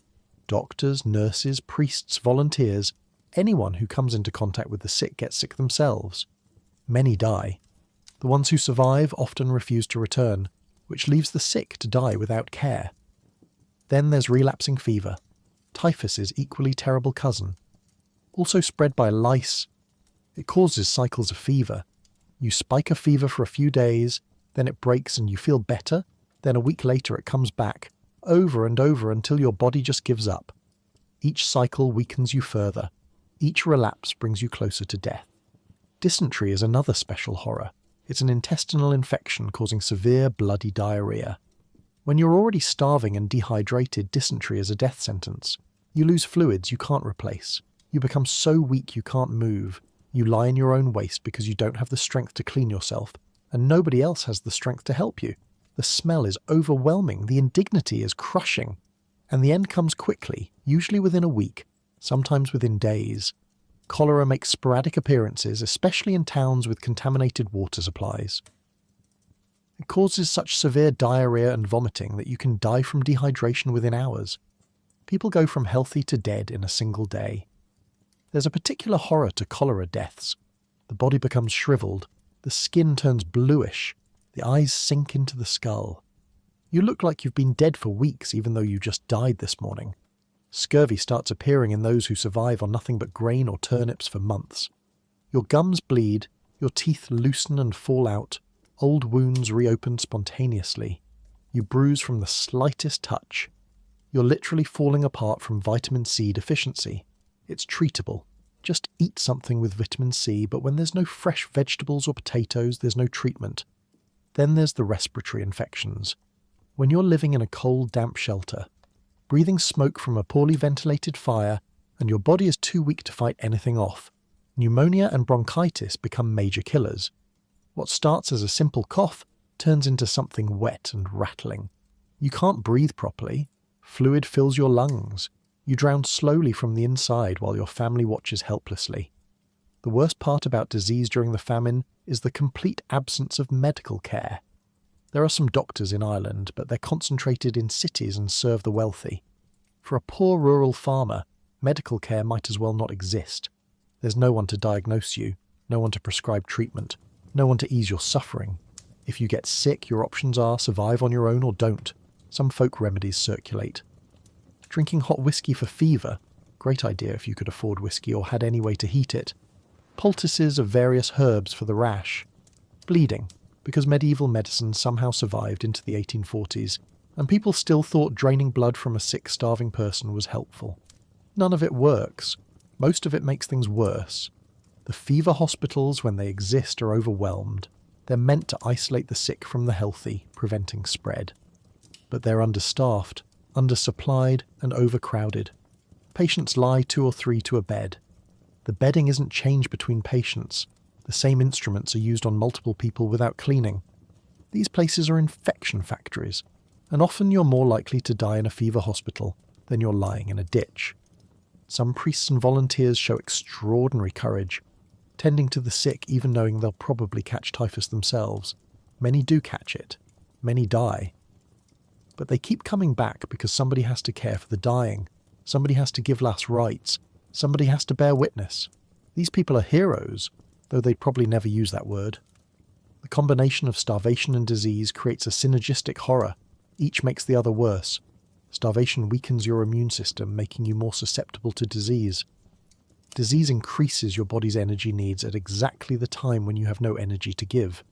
You need more calories to fight the fever, but there are no calories. Your body starts breaking down muscle tissue, including heart muscle, to fuel the immune response. Even if you somehow survive the disease, you emerge weaker, more vulnerable, closer to death. Families make terrible choices. When one person gets sick, do you isolate them, leaving them alone in their suffering to protect the others? Or do you care for them, knowing you're probably condemning the whole family? Most people choose to stay together. Family bonds are stronger than fear, so disease spreads and entire households are wiped out. The bodies accumulate faster than they can be buried. In normal times, death is a community event. People gather, dig a grave, hold a wake, say prayers. But these aren't normal times. There's no one with the strength to dig graves. There's no wood for coffins. There's no priest available because he's overwhelmed with dying parishioners or dead himself. So bodies lie where they fell, in cottages, in ditches, by roadsides. Sometimes they're covered with stones to keep animals away. Sometimes they're just left. Mass graves become common. Large pits where bodies are thrown in layers, dozens at a time, then covered with a thin layer of soil. No markers, no names, no dignity. Just disposal of human remains in the most efficient way possible. Families sometimes don't even know where their loved ones are buried. The dead become anonymous, their final resting places unknown and unmarked. The psychological toll is immense. You watch your child develop a fever, and you know what's coming. You've seen it happen to your neighbour, to the family down the road, to dozens of people in the soup kitchen line. You know the progression: headache, fever, rash, delirium, death. And there's nothing you can do except sit beside them, hold their hand and wait for it to happen. That helplessness, that powerlessness, breaks something in you. You start viewing everyone as potentially contagious. That person coughing in the soup line? Stay away. That child with a flushed face? Don't get close. You become paranoid, hypervigilant, seeing disease everywhere because disease is everywhere. Trust erodes. Community bonds fray. Everyone is a potential vector, and survival means isolation, which is itself a kind of death. Some people survive disease only to die of starvation a week later. Others survive both disease and starvation only to die of exposure in a winter storm. The famine isn't one thing killing you. It's a dozen different things working in concert, each one weakening you, making you more vulnerable to the next threat. It's death by 1,000 cuts, except the cuts are fever, hunger, cold, and despair. By the winter of 1847, disease is killing as many people as starvation, maybe more. The exact numbers are hard to determine because nobody's keeping accurate records, and frankly, people have stopped caring about the distinction. Dead is dead, whether from hunger or typhus or cold. The graveyards are full, the mass graves are expanding, and winter isn't even half over. If you're truly desperate, and by now you are, you might consider going to the workhouse.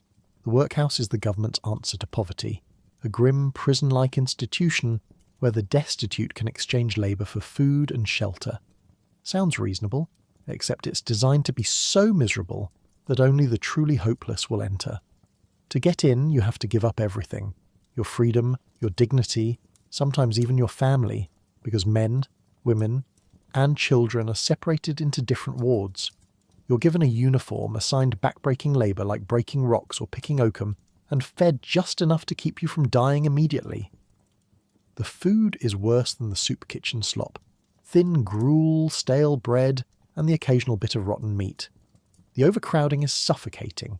Disease runs rampant, and the mortality rate, sky high. People call workhouses death houses, because once you go in, you probably won't come out.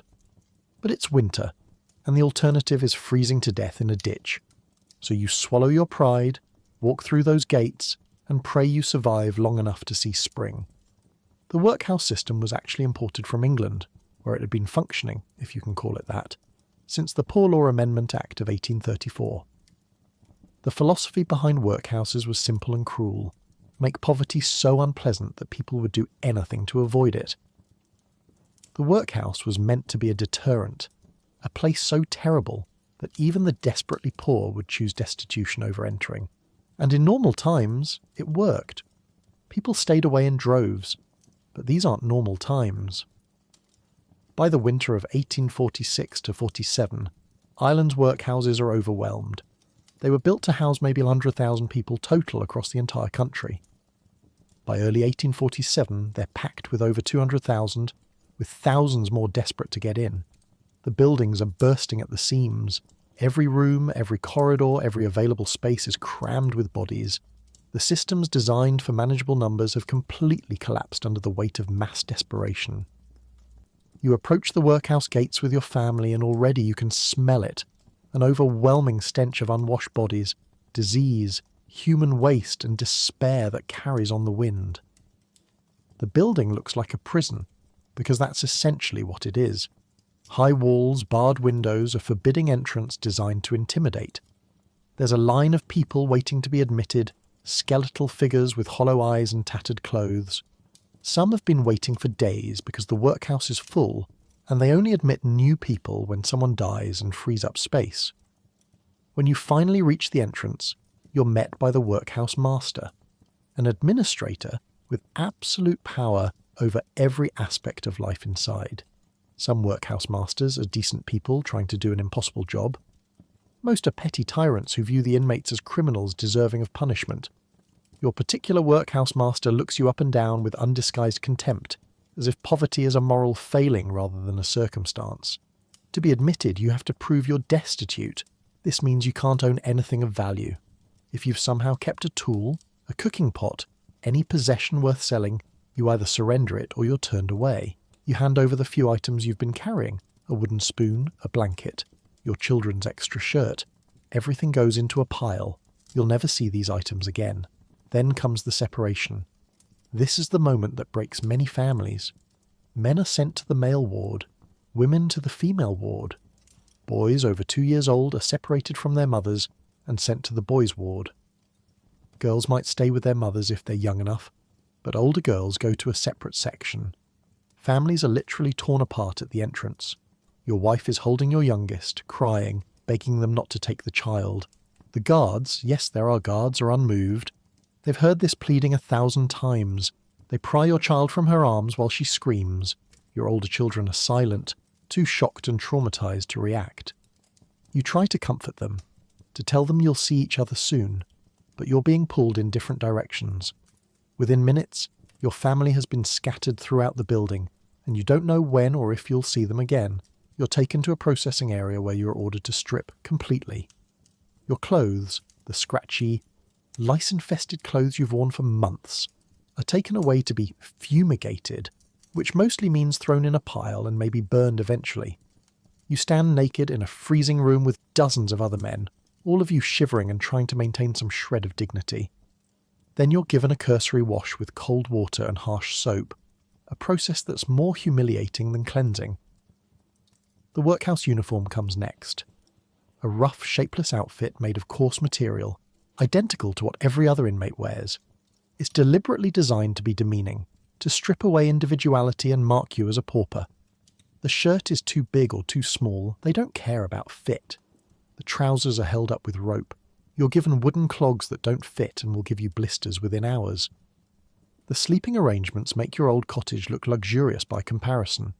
You're led to a large dormitory filled with wooden platforms serving as beds. Each platform is supposed to accommodate one person. In reality, 2 or 3 men are sharing each space. There's no mattress, just bare wood. Maybe a thin layer of straw if you're lucky. 1 blanket per person, thin and full of holes. The room is freezing despite being packed with bodies because the windows are broken and there's no heat source. The smell in the dormitory is indescribable. 50 men, none of whom have bathed properly in months, all crammed into a poorly ventilated space. Add the stench of the overflowing latrine buckets in the corner. The smell of sickness, because half the men are ill with something, and you've created an olfactory nightmare that makes your eyes water. But you're so exhausted, so broken, that you lie down on your wooden platform and try to sleep anyway. The work begins at dawn. You're roused by a bell and marched to the workyard. The labour is deliberately pointless and soul-crushing. You might be breaking rocks, taking large stones and smashing them into smaller stones with a hammer. Why? No reason. The stones aren't being used for anything. It's just work for work's sake, designed to humiliate and exhaust you. Or you might be picking oakum, unravelling old rope fibres until your fingers bleed, separating the tar-coated strands. The oakum will supposedly be sold for ship caulking, though you suspect most of it just rots in storage. The work continues for hours without break. If you slow down or stop, the guards yell at you, threaten you, sometimes hit you with sticks. You're starving and weak, but weakness isn't an excuse. Work or be punished. Those are your options. The food, when it finally comes, is a joke. Breakfast is thin gruel, oatmeal mixed with water, no salt, no milk, barely warm. You get maybe a cup. It's not enough to satisfy hunger, just enough to keep your body functioning at a minimal level. Lunch is often the same, or occasionally a piece of bread so hard you have to soak it in water to chew it. Dinner might include a small portion of vegetables, turnips mostly, sometimes rotten, and if you're incredibly lucky, a tiny bit of meat that's more gristle than anything else. You calculate that you're consuming maybe 800, 1,000 calories per day while doing hard physical labour that requires 2,500 and 3,000 calories. The deficit means you're slowly starving even inside the workhouse, losing weight, growing weaker. The work gets harder as you get weaker, creating a death spiral. Diseases everywhere. Typhus, dysentery, cholera. They spread through the crowded wards like wildfire. The medical facilities are overwhelmed and inadequate. There's one doctor for hundreds of inmates, and he's so overworked he barely has time to check pulses, let alone actually treat anyone. The sick are supposed to be isolated in the fever ward, but there's no room, so they just lie in the regular dormitories, infecting everyone around them. You watch men die every day. They go from sick to dead in less than a week.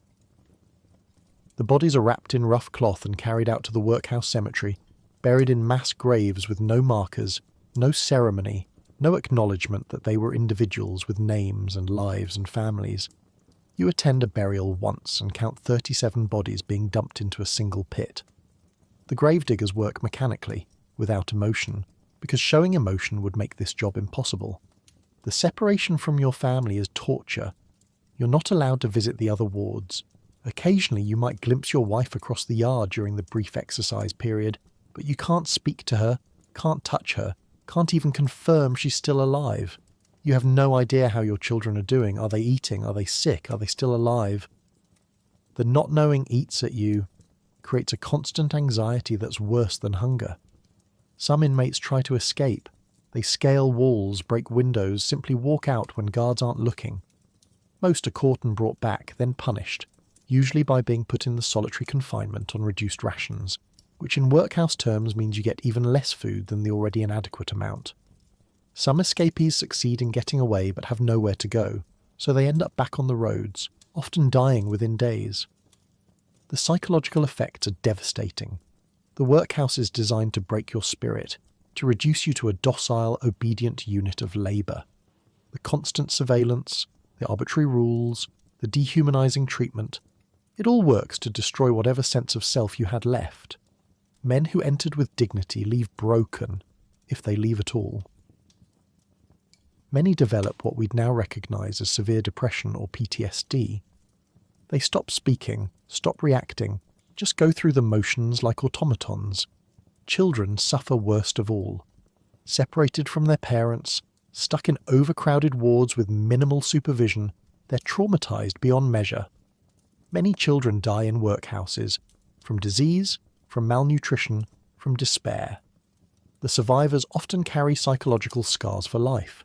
Some children never see their parents again, losing them to death or simply to the chaos of the system where families are separated and records are poorly kept. The workhouse master has absolute power, and that power often corrupts. He controls food allocation, work assignments, punishments. Some masters withhold food as punishment for minor infractions. Others assign the hardest labour to people they dislike. There's no appeal process, no oversight, no justice. If the master decides you're not working hard enough, you starve a little more that day. If he thinks you're being insolent, you might be locked in the punishment cell, a tiny freezing space where you're kept on bread and water. And yet, despite all of this horror, people keep coming. because the workhouse, terrible as it is, offers something the outside world doesn't. A roof, walls, some protection from the elements. The chance, however slim, of surviving until spring, it's a devil's bargain. Trade your freedom and dignity for a marginal increase in your odds of survival. Most people who enter know they probably won't leave alive, but the alternative is certain death on the roads or in a frozen ditch. You lie on your wooden platform at night, listening to the coughs and groans of dying men around you, and you wonder if you made the right choice. You think about your family, scattered through this prison, suffering in their own wards. You think about the life you had before the famine. Hard, yes, but yours. Now you're not even a person. You're inmate number 247, a unit of labour, a mouth to feed, a future corpse. The workhouse doesn't save you. It just prolongs the dying and strips away everything that made you human in the process. Let's talk about the children, because this is where the famine gets truly unbearable. Your kids used to run around, laughing, playing, causing trouble. Now they sit quietly in the corner, too weak to move. Their faces are gaunt, their eyes too large for their skulls, their bellies distended from malnutrition. They don't complain, they don't cry. They just stare at you with a look that asks a question you can't answer. Why is this happening? You try to give them more food, but there is no more food. You try to keep them warm, but there's no fuel for the fire. You watch them grow thinner every day, their skin stretched tight over their bones, their hair falling out in clumps. Some children stop speaking. Others develop a cough that won't go away. And some, the smallest ones, simply don't wake up one morning. You bury them in shallow graves if you can dig at all, and you don't have time to grieve because you have other children who are still alive, still starving, still depending on you. Winter during the famine doesn't just kill children, it erases childhoods. The physical transformation happens so gradually you almost don't notice until one day you really look at your child and realise they've become something else entirely. Your 7-year-old daughter, who 6 months ago had round cheeks and bright eyes, now looks like an old woman trapped in a child's body. Her cheekbones jut out sharply. Her temples are hollow. Her eyes, always large, now seem enormous in her shrunken face, giving her the appearance of a scared bird. When she looks at you, there's an awareness in those eyes that no child should have, an understanding of mortality, of hopelessness, of the world's cruelty. The belly distension is particularly cruel. It makes the children look almost well-fed, like they've just had a large meal. But it's not fat. It's fluid accumulation from severe protein deficiency. Kwashiorkor, though you don't know that name. Their stick-thin arms and legs contrast grotesquely with their swollen bellies, creating a body shape that looks wrong, unnatural, like something from a nightmare. Your youngest pats his belly sometimes and says full, and your heart breaks because he thinks the swelling means he's eaten enough when really it means he's dying. Their hair changes colour and texture. Dark hair becomes reddish or light brown. Thick hair becomes thin and brittle, falling out in clumps when you try to run your fingers through it. You find strands on the straw bedding, more each morning. Your middle child has developed bald patches on her scalp. She's noticed too and touches them anxiously, asking if her hair will grow back. You lie and say yes, but you don't actually know. The silence is what gets you most. Children are supposed to be noisy, running, shouting, laughing, arguing, crying. The cottage should be filled with their energy. But now there's just silence. They don't play anymore, because playing requires energy they don't have. They don't fight with each other because fighting takes too much effort. They sit in their corner, leaning against each other, occasionally whispering, but mostly just existing in a state of listless torpor. Your oldest, 10 years old, has become a miniature adult. All traces of childhood have been stripped away. He helps carry water even though the bucket is too heavy and leaves his arms shaking. He never asks for food anymore, never complains about being hungry because he's learned that complaining doesn't create food, and it just makes you feel worse. Sometimes you catch him giving his portion to his younger siblings, and when you confront him, he just shrugs with the weary resignation of someone 3 times his age. The younger ones still have moments where childhood breaks through. Your 5-year-old will occasionally ask about playing, about the games she used to play before the famine. "Can we play hide and seek?" she asks, and you have to explain that nobody has the energy to run around. She accepts this with the same flat affect she accepts everything now. "Maybe tomorrow," she says, though neither of you believes tomorrow will be any different. You watch them lose their milestones in reverse. Your 3-year-old, who was starting to speak in full sentences, has regressed to single words and gestures. Your 6-year-old, who was learning to help with chores, can no longer lift the water pail he managed just months ago. They're going backwards, losing skills and abilities as their bodies consume themselves for fuel. The nightmares are constant. Children who can sleep, many can't, kept awake by hunger pangs and cold, wake up screaming about monsters or being chased or being eaten. You try to comfort them, but what do you say? That everything will be okay? That's a lie. That you'll protect them? You can't even feed them? So you just hold them while they shake and cry, and eventually they fall back into fitful sleep, whimpering. Some children develop strange behavioural patterns. Your 4-year-old has started hoarding things, pebbles, bits of straw, random objects, hiding them under his sleeping spot.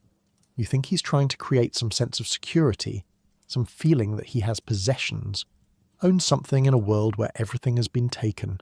You let him keep his collection because it seems to calm him, even though it breaks your heart. The questions are the worst. When can we eat a real meal? Why are we so hungry?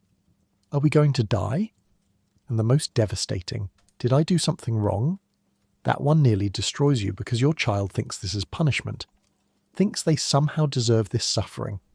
You try to explain it's not their fault, that they're good children, that this is just something terrible that's happening. But how do you explain the famine to a 6-year-old?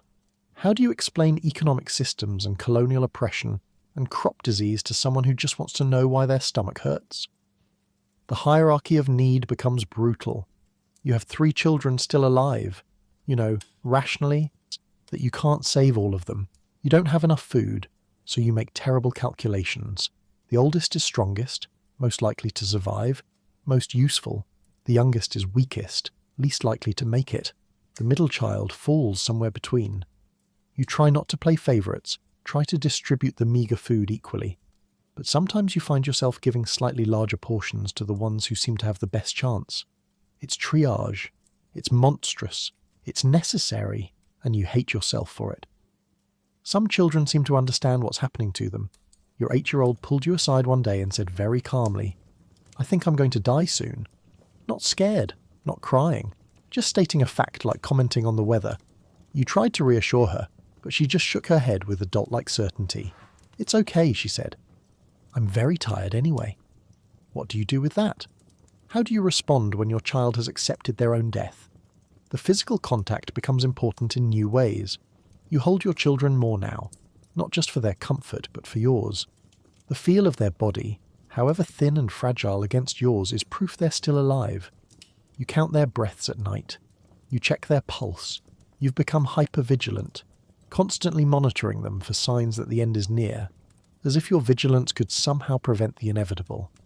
Some parents try to maintain routines, to preserve some sense of normalcy. You try telling bedtime stories, but you're too tired and they're too hungry to care about made-up adventures. You try teaching them prayers, but the words feel hollow when you're asking God to protect children he seems to have abandoned. You try singing lullabies, but your voice cracks and trails off because how do you sing about sweet dreams when your children are having nightmares about starvation? The older children start to understand economics in ways they shouldn't have to. They know that food costs money. They know you don't have money. They start making suggestions. Maybe I could work somewhere. Your 7-year-old wants to help, wants to contribute, doesn't understand that there's no work available, and nobody would hire a skeletal child anyway. You have to tell her that her job is just to stay alive, and even that feels like too much to ask. When one of your children dies, and statistically, at least one will, the others understand immediately even if they don't witness it. They see the body wrapped in cloth. They see your grief. They see the shallow grave if you manage to dig one. They know they might be next. Some children become more clingy after a sibling dies, terrified of being separated from you.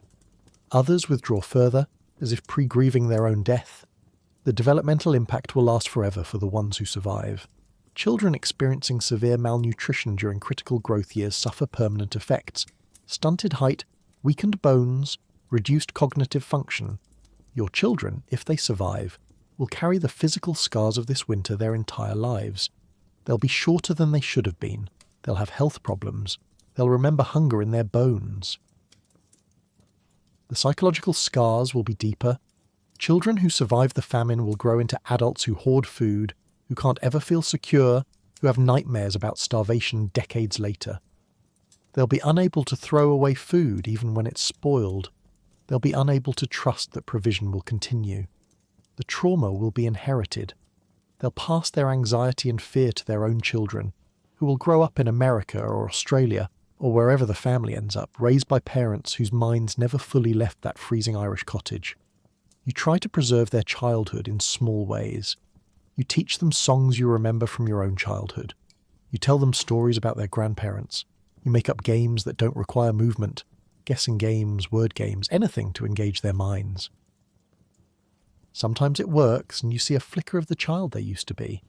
Most times they're too tired or too hungry to care. The comparison with before is constant. You remember your oldest learning to walk, stumbling around the cottage with that determined focus toddlers have. You remember your middle child's first word. You remember the youngest as a baby, fat and healthy, and crying lustily for milk. Those children feel like they existed in a different lifetime. The hollow-eyed, silent creatures in the corner now barely seem like the same people, and yet they persist. Despite everything, despite the hunger and cold and fear, they wake up each morning. They keep breathing. They hold on to life with a tenacity that amazes you. Children are resilient in ways adults aren't. They can adapt to horrors that would break grown minds. But that resilience comes at a cost. The cost of childhood itself. You make them a promise you're not sure you can keep. We'll survive this. We'll get through this winter. Things will get better. They nod, wanting to believe you, but their eyes show doubt. They've learned not to trust promises. They've learned that adults can't always protect them, that parents can't always provide, that the world is cruel and random and unfair. Winter during the famine doesn't just kill children's bodies. It kills their innocence, their joy, their trust in the world. The ones who survive will never be children again. They'll be small adults carrying burdens no child should carry. And you, watching this happen, unable to stop it, are forced to witness the slow murder of your children's childhood, one cold, hungry day at a time. In a desperate attempt to provide relief, the government creates public works programs. The idea is simple. You show up, you do hard labour building roads or breaking rocks, and in exchange, you get paid a small wage to buy food. Except there are a few problems. First, the wages are pathetically low, barely enough to buy a single meal. Second, the work is brutal.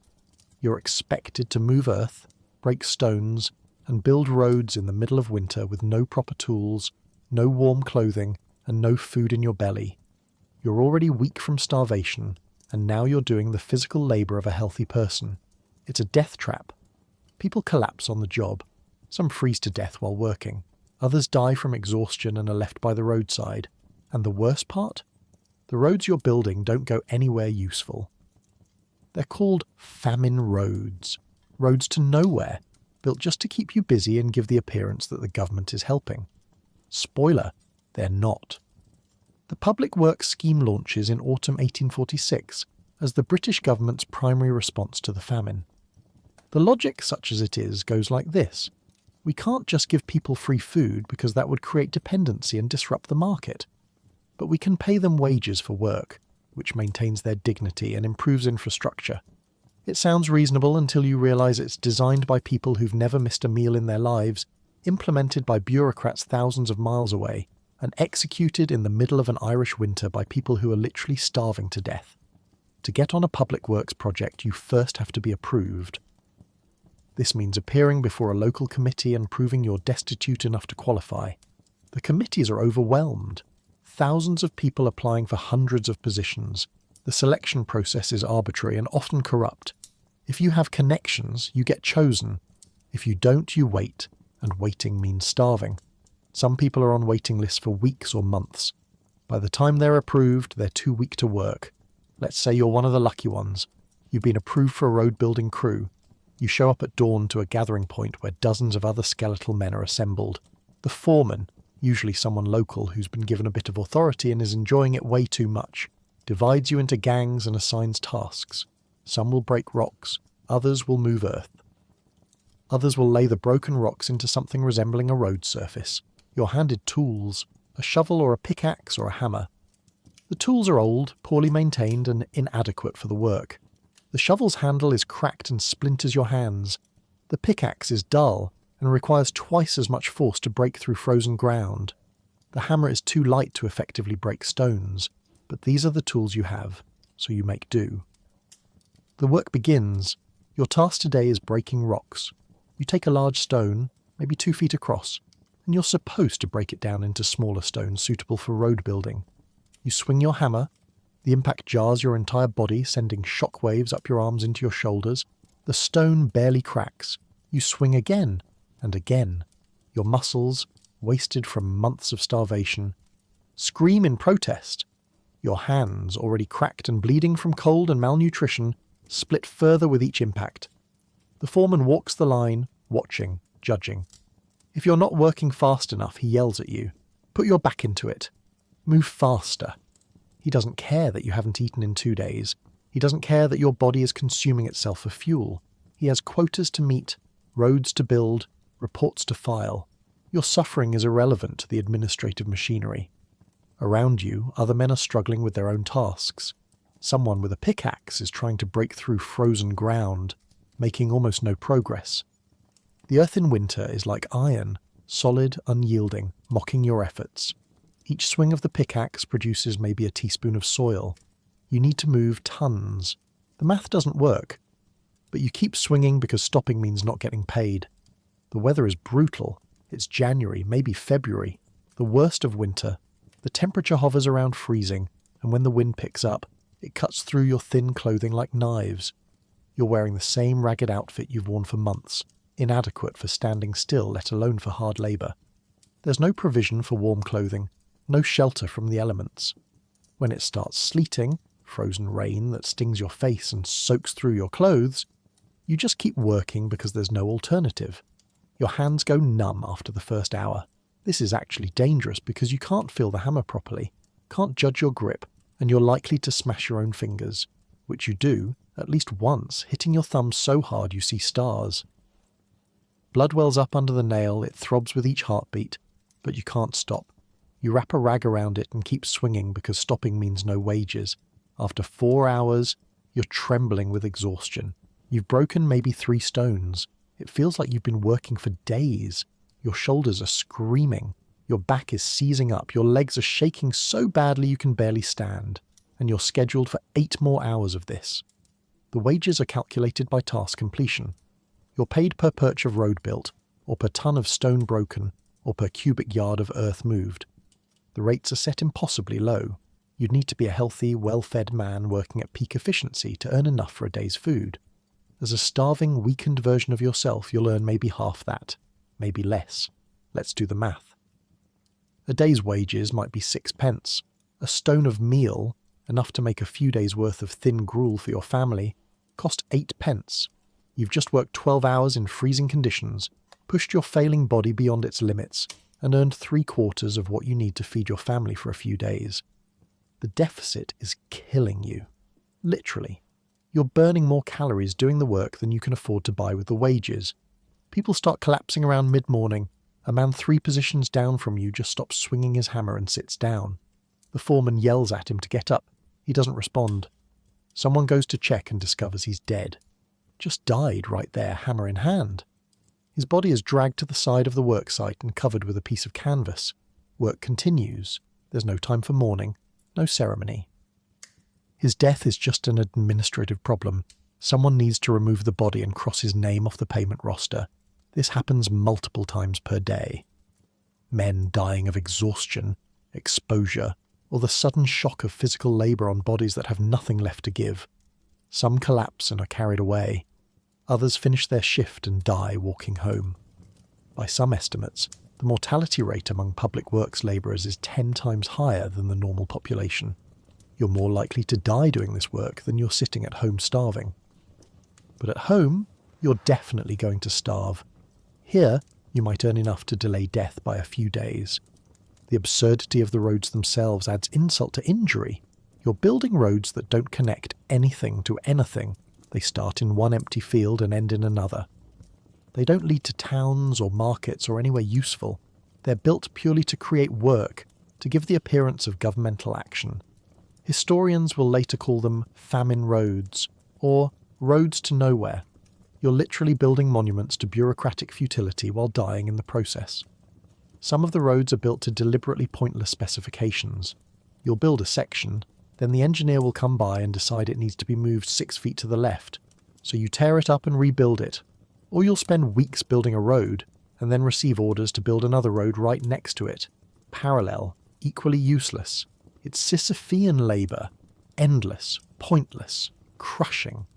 The weather gets worse as winter deepens. Snow starts falling, covering the worksite, making everything harder. You're now breaking rocks in a blizzard. Your frozen fingers barely able to grip the hammer, snow accumulating on your shoulders and head. The foreman occasionally allows breaks, but breaks mean standing still, which means freezing faster. So you keep moving, keep swinging, because motion generates some body heat even if it's killing you. Your body's cannibalizing itself. Without adequate food, it's breaking down muscle tissue for energy. Your heart is a muscle. Your heart is getting weaker. Every day of this work, you're closer to cardiac failure. Some men just drop dead mid-swing, their hearts giving out from the impossible demands being placed on them. The social dynamics on the work sites are grim. There's no camaraderie, no shared resistance or solidarity. Everyone is too exhausted, too focused on their own survival. If someone collapses, you step over them. If someone's working too slowly and jeopardizing the gang's productivity, you resent them. Desperation has eroded community bonds. Every man for himself. Women are excluded from most public works, which means they're left without any income option. Some local committees create separate women's works, usually pointless tasks like moving piles of stones from one location to another, then moving them back. The wages are even lower than what men receive, because of course they are. Women do this backbreaking labour while also caring for children, maintaining whatever shelter they have, and trying to keep their families alive. By December 1846, over 750,000 people are employed on public works projects. That's nearly 10% of Ireland's population, all performing hard labour in winter conditions while starving. It's the largest employment programme ever attempted in Ireland, and it's killing people faster than starvation alone would have. The programme's administrators, safe in Dublin or London, send directives about efficiency and productivity. They demand reports showing progress, quantities of road built, cubic yards of earth moved. They're treating this like a normal civil engineering project, completely disconnected from the reality that the labourers are dying. The paperwork matters more than the people. You finish your shift as the sun is setting, 12 hours of breaking rocks in the cold. Your hands are bloody, your body is trembling uncontrollably. You've earned maybe 4 pence after deductions for tools and supervision. You walk to the nearest shop, 3 miles away because everything's 3 miles away, and use your wages to buy a small amount of meal. The shopkeeper weighs it out precisely, not a grain more than you've paid for.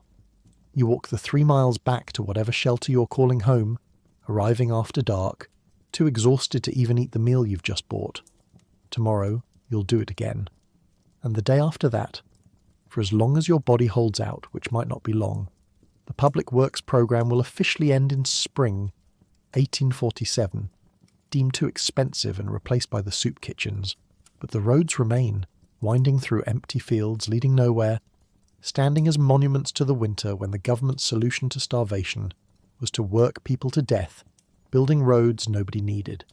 You lie down that night, every muscle aching, hands throbbing, and you think about the stone you broke today, how it resisted, how it finally cracked, how satisfying that small victory felt even though it meant nothing. And you realise you're the stone, being struck over and over by forces beyond your control, slowly breaking apart, and nobody cares because there are always more stones, always more people, always more bodies to throw at problems that could be solved with food, but instead are being solved with pointless labour and bureaucratic cruelty. The hammer falls again tomorrow, and you'll be under it. By now you've heard the rumours. There's a way out. Ships are leaving Ireland, bound for America, Canada, Australia, anywhere but here.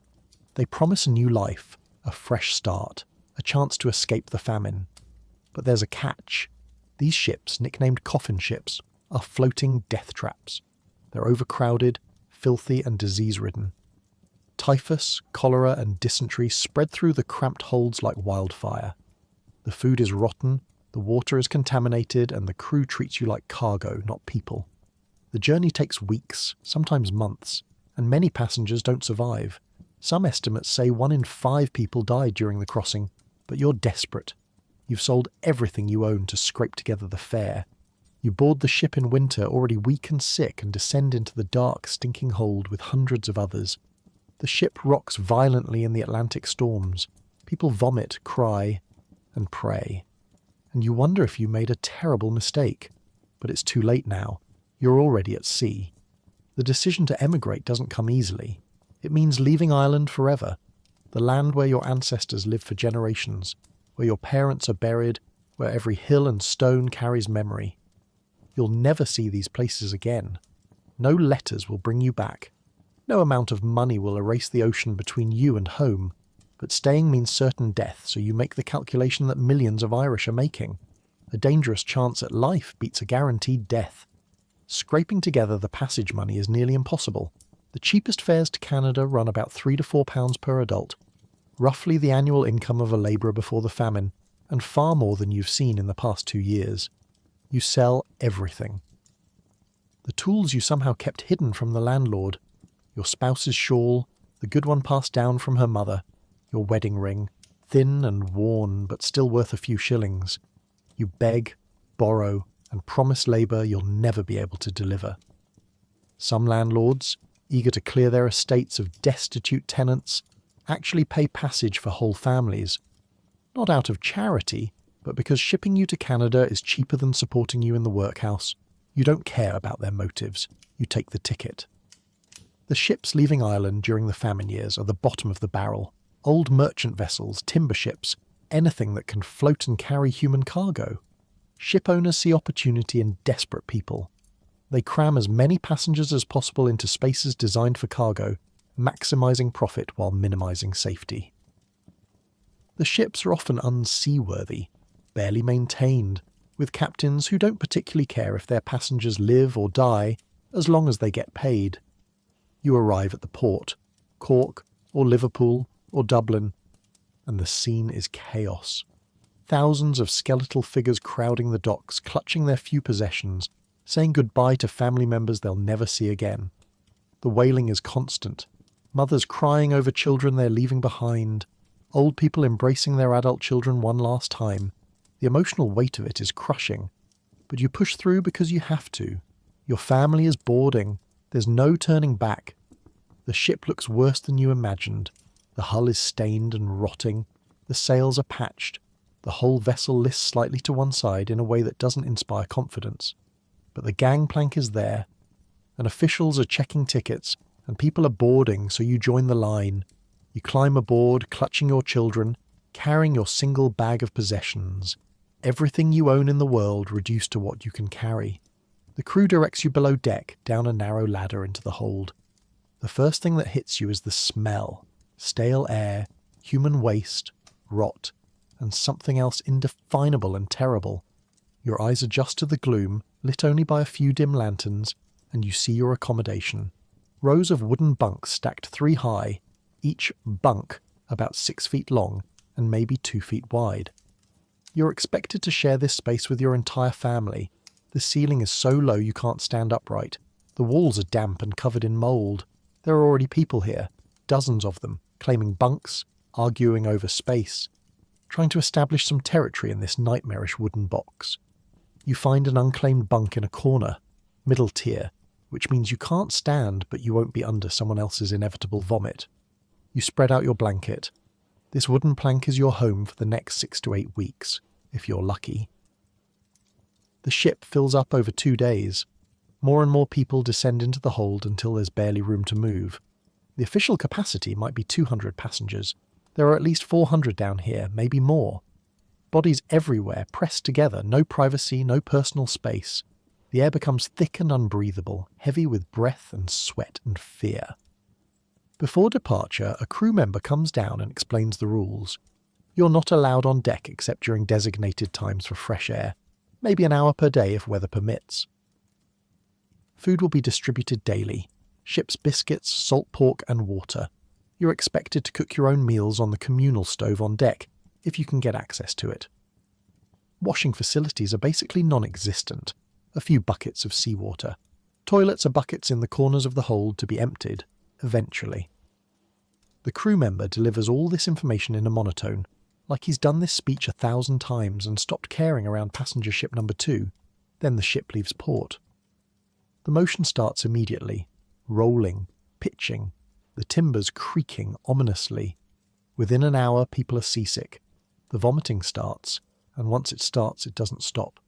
People who haven't eaten in days are vomiting bile and stomach acid into buckets, onto the floor, over the sides of their bunks. The smell becomes exponentially worse. Your children are sick. You're sick. Everyone is sick. And this is day 1. The Atlantic in winter is merciless. Storms hit regularly, massive waves that toss the ship like a toy. Water leaks through the deck boards above, dripping onto the passengers below. Everything is damp, then wet, then soaked. Your clothes never dry. Your blanket is perpetually wet. Your children shiver constantly, soaked to the bone, seasick, crying, asking when this will end. The food is exactly as bad as promised. The ship's biscuits are hard as stones, often full of weevils. You have to soak them in water to make them chewable, but the water is rationed and tastes foul, stored in wooden casks that have gone slimy with algae. The salt pork is more salt than pork, preserved so heavily it burns your mouth. But it's calories. So you force it down and make your children eat it despite their protests. Getting to the cooking stove on deck is nearly impossible. Only a few people can use it at a time, and there are hundreds of passengers. You wait in line for hours, clutching your tin pot, trying not to lose your place, while also trying not to get swept overboard by the massive waves crashing over the deck. When you finally get to the stove, you have maybe 10 minutes to boil water or heat your rations before someone else needs the space. The whole process is exhausting, dangerous, and barely worth it. Disease spreads exactly as you feared. By week 2, people are showing symptoms of typhus, the fever, the rash, the delirium. In the cramped hold, there's no way to isolate the sick. They lie in their bunks, moaning, sometimes screaming, while everyone around them tries to sleep and pretend they won't be next. The lice are everywhere. You can feel them crawling on your body and your hair and your clothes. They're spreading the disease and there's no way to stop them. Dysentery rips through the hold. People lose control of their bowels, unable to make it to the toilet buckets in time. The floor becomes a hazard of human waste, urine and vomit. You try to keep your children away from the worst areas, but there are no clean areas. Everything is contaminated. Every surface is a vector for disease. People start dying. First a few, then more. There's a procedure. Bodies are wrapped in whatever cloth is available, sometimes just sewn into their own blankets, and brought up on deck. The captain says a few perfunctory words, if he bothers with words at all, and the body's tipped overboard. Splash. Gone. No grave, no marker, no ceremony. Just return to the ocean. You attend the first few burials at sea, feeling like it's the right thing to do, honouring the dead. But by week 3, there are too many bodies, too many funerals. They become routine. The splash of a corpse hitting water becomes background noise. You stop going up to watch. You just count. That's 7 today, 9 yesterday. You wonder when your number will come up. Your youngest child develops a fever. You know what it means, but you refuse to accept it. You hold her, try to cool her burning skin with your wet blanket, beg her to drink water even though she can barely swallow. She's delirious, calling for people who aren't there, thrashing weakly in your arms. Your spouse is crying silently, knowing what's coming. Your other children are watching, their faces blank with shock and resignation. They've seen too much death. They're numb to it. Your child dies on week 4. She's 4 years old. She spent half her short life in famine conditions and died on a ship in the middle of the ocean, never reaching the promised land you'd told her about. You wrap her in the only blanket you have, which means your other children will be colder, and carry her tiny body up to the deck. The crew barely looks at you. They've done this dozens of times already this voyage. Your child disappears into the Atlantic without a trace, and you go back below deck because there's nowhere else to go. The storms intensify. Several times, you're certain the ship will capsize. It tilts at angles that seem impossible, timbers groaning, water flooding into the hold. People scream and pray and cling to their bunks. The ship's cargo, whatever it was carrying besides human passengers, shifts in the hold below, making terrible crashing sounds. You're convinced you're going to die, and part of you thinks maybe that would be better than continuing this nightmare. Some passengers lose their minds. The combination of starvation, disease, grief, and the relentless horror of the voyage breaks them. They start screaming nonsense or become catatonic, or try to throw themselves overboard. The crew restrains them, sometimes brutally. Mental illness is just another problem on a ship full of problems. By week 6, maybe a quarter of the passengers are dead. The survivors are hollow-eyed ghosts, too weak to do more than lie in their bunks. The smell is indescribable. A combination of every horrible smell imaginable, concentrated in a wooden box with no ventilation. You've stopped noticing because your olfactory system has simply shut down in self-defense, and then finally land appears. Someone spots it first and the word spreads, "Land! Land!" People who can still move drag themselves up to the deck to see. It's Canada. Grosse Ile, the quarantine station where all famine ships must stop. You've made it. You've survived. Sort of. But the nightmare isn't over. The quarantine station is overwhelmed with sick immigrants. Ships wait days or weeks to dock. People continue dying while anchored within sight of land, within sight of salvation they can't quite reach. When you finally disembark, you're so weak you can barely walk. Your surviving children are skeletal, traumatized, barely responsive. You've lost family members to the ocean. You have nothing but the clothes on your back and trauma that will last generations. The coffin ships earned their name. Of the roughly 100,000 Irish who emigrated during the worst famine years, estimates suggest 20,000 to 30,000 died during passage or shortly after arrival. The ships weren't transportation. They were floating execution chambers, squeezing profit from desperate people's last hope. You step onto Canadian soil and you're supposed to feel grateful, supposed to feel like you've escaped. But all you feel is numb. You survived. But at what cost? You'll carry this voyage in your nightmares for the rest of your life, and somewhere in the Atlantic your daughter floats in darkness. One of thousands who left Ireland only to find their grave in the cold, uncaring sea. Back to winter in Ireland. Let's talk about heat, or rather, the complete absence of it. Your turf supply is gone. You've burned through your furniture, your tools, even the wooden beams from your neighbour's abandoned cottage. Now you're left with nothing. Some people burn straw, which produces almost no heat and a lot of smoke. Others burn dried animal dung, which smells exactly as pleasant as you'd imagine. You huddle around the fire with your family, but the heat doesn't reach more than a few feet. Your extremities, fingers, toes, nose, are constantly numb. Frostbite is a real danger, and once it sets in, there's no treatment. You just watch as your fingers turn black and hope they don't fall off. At night, you pile every scrap of fabric you own on top of your family and press together for warmth. It's not enough. You wake up shivering, your breath visible in the air, and wonder if you'll make it to morning. Winter is relentless, and you have nothing left to fight it with. The progression of fuel burning during the famine winter follows a grim trajectory that maps directly onto your descent into desperation. In autumn, you burned turf, proper dried peat that you'd cut from the bog months earlier. It burned slowly, produced decent heat, and got you through normal winters. But you ran out of that by November because you'd cut less than usual, being too weak from hunger to spend days at the bog. Next went the furniture. The extra stool went first. You didn't really need 3 stools when you barely had the energy to sit anyway. Then the small table, then the wooden chest where you'd stored clothes back when you had clothes worth storing. You broke them apart with your hands or a rock, since you'd already sold or burned any proper tools. Each piece of furniture bought you maybe 2 or 3 days of fire. You felt guilty destroying these items, especially the chest that your grandfather had made. But guilt is a luxury for people who aren't freezing to death. The wooden frame of your bed was next. You and your family now sleep directly on the straw piled on the dirt floor, but at least you're warm for a few more days. Then the door frame started looking tempting. You pried off pieces around the edges, careful not to completely destroy it because you still needed some barrier against the wind, however inadequate. The door itself became fuel eventually.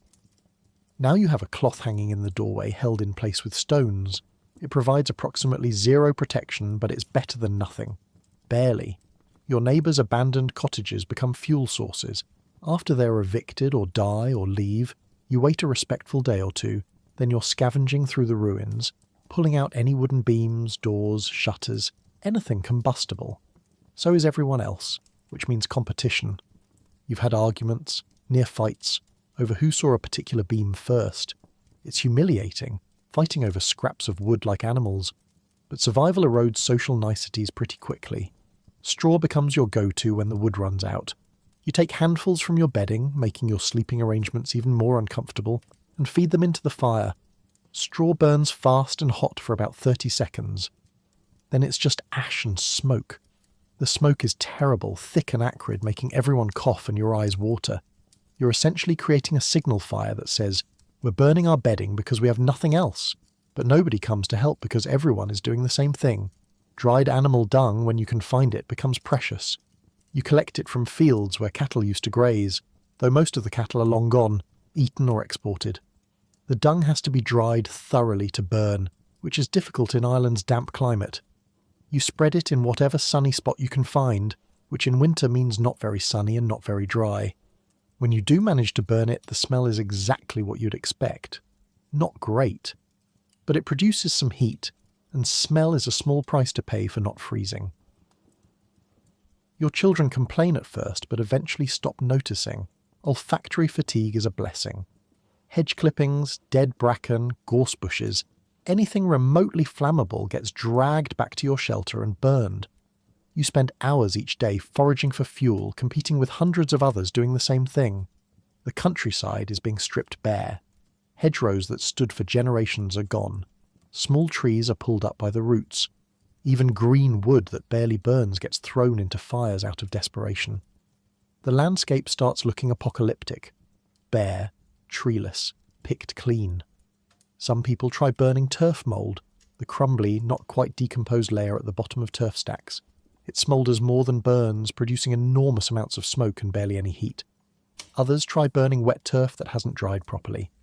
Which is even worse. It just sits in the fire, steaming and refusing to catch, wasting the precious heat from whatever else you're burning. The hierarchy of who gets to sit closest to the fire becomes a matter of life and death. The youngest children and the eldest family members get priority. They're most vulnerable to cold. Able-bodied adults sit further back. But able-bodied is relative when everyone is starving. You're all vulnerable. You're all freezing. The fire produces so little heat that only the people directly in front of it feel anything, and even then, it's just one side of your body. Your front might be warmish while your back is freezing. You rotate periodically, like a rotisserie chicken, trying to distribute the minimal warmth evenly. At night, fire maintenance becomes crucial and nearly impossible. Keeping the fire going means someone has to stay awake, feeding it fuel, making sure it doesn't die completely, but fuel is scarce, and energy is scarcer.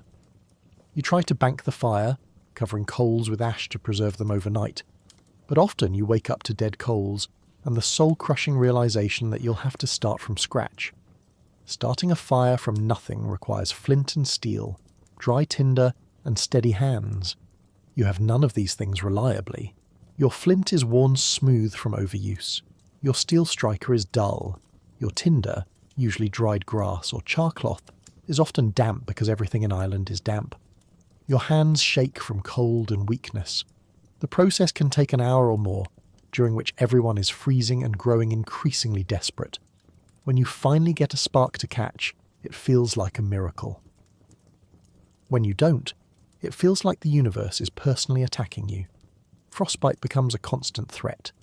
The extremities go first: fingers, toes, nose, ears. The progression is insidious.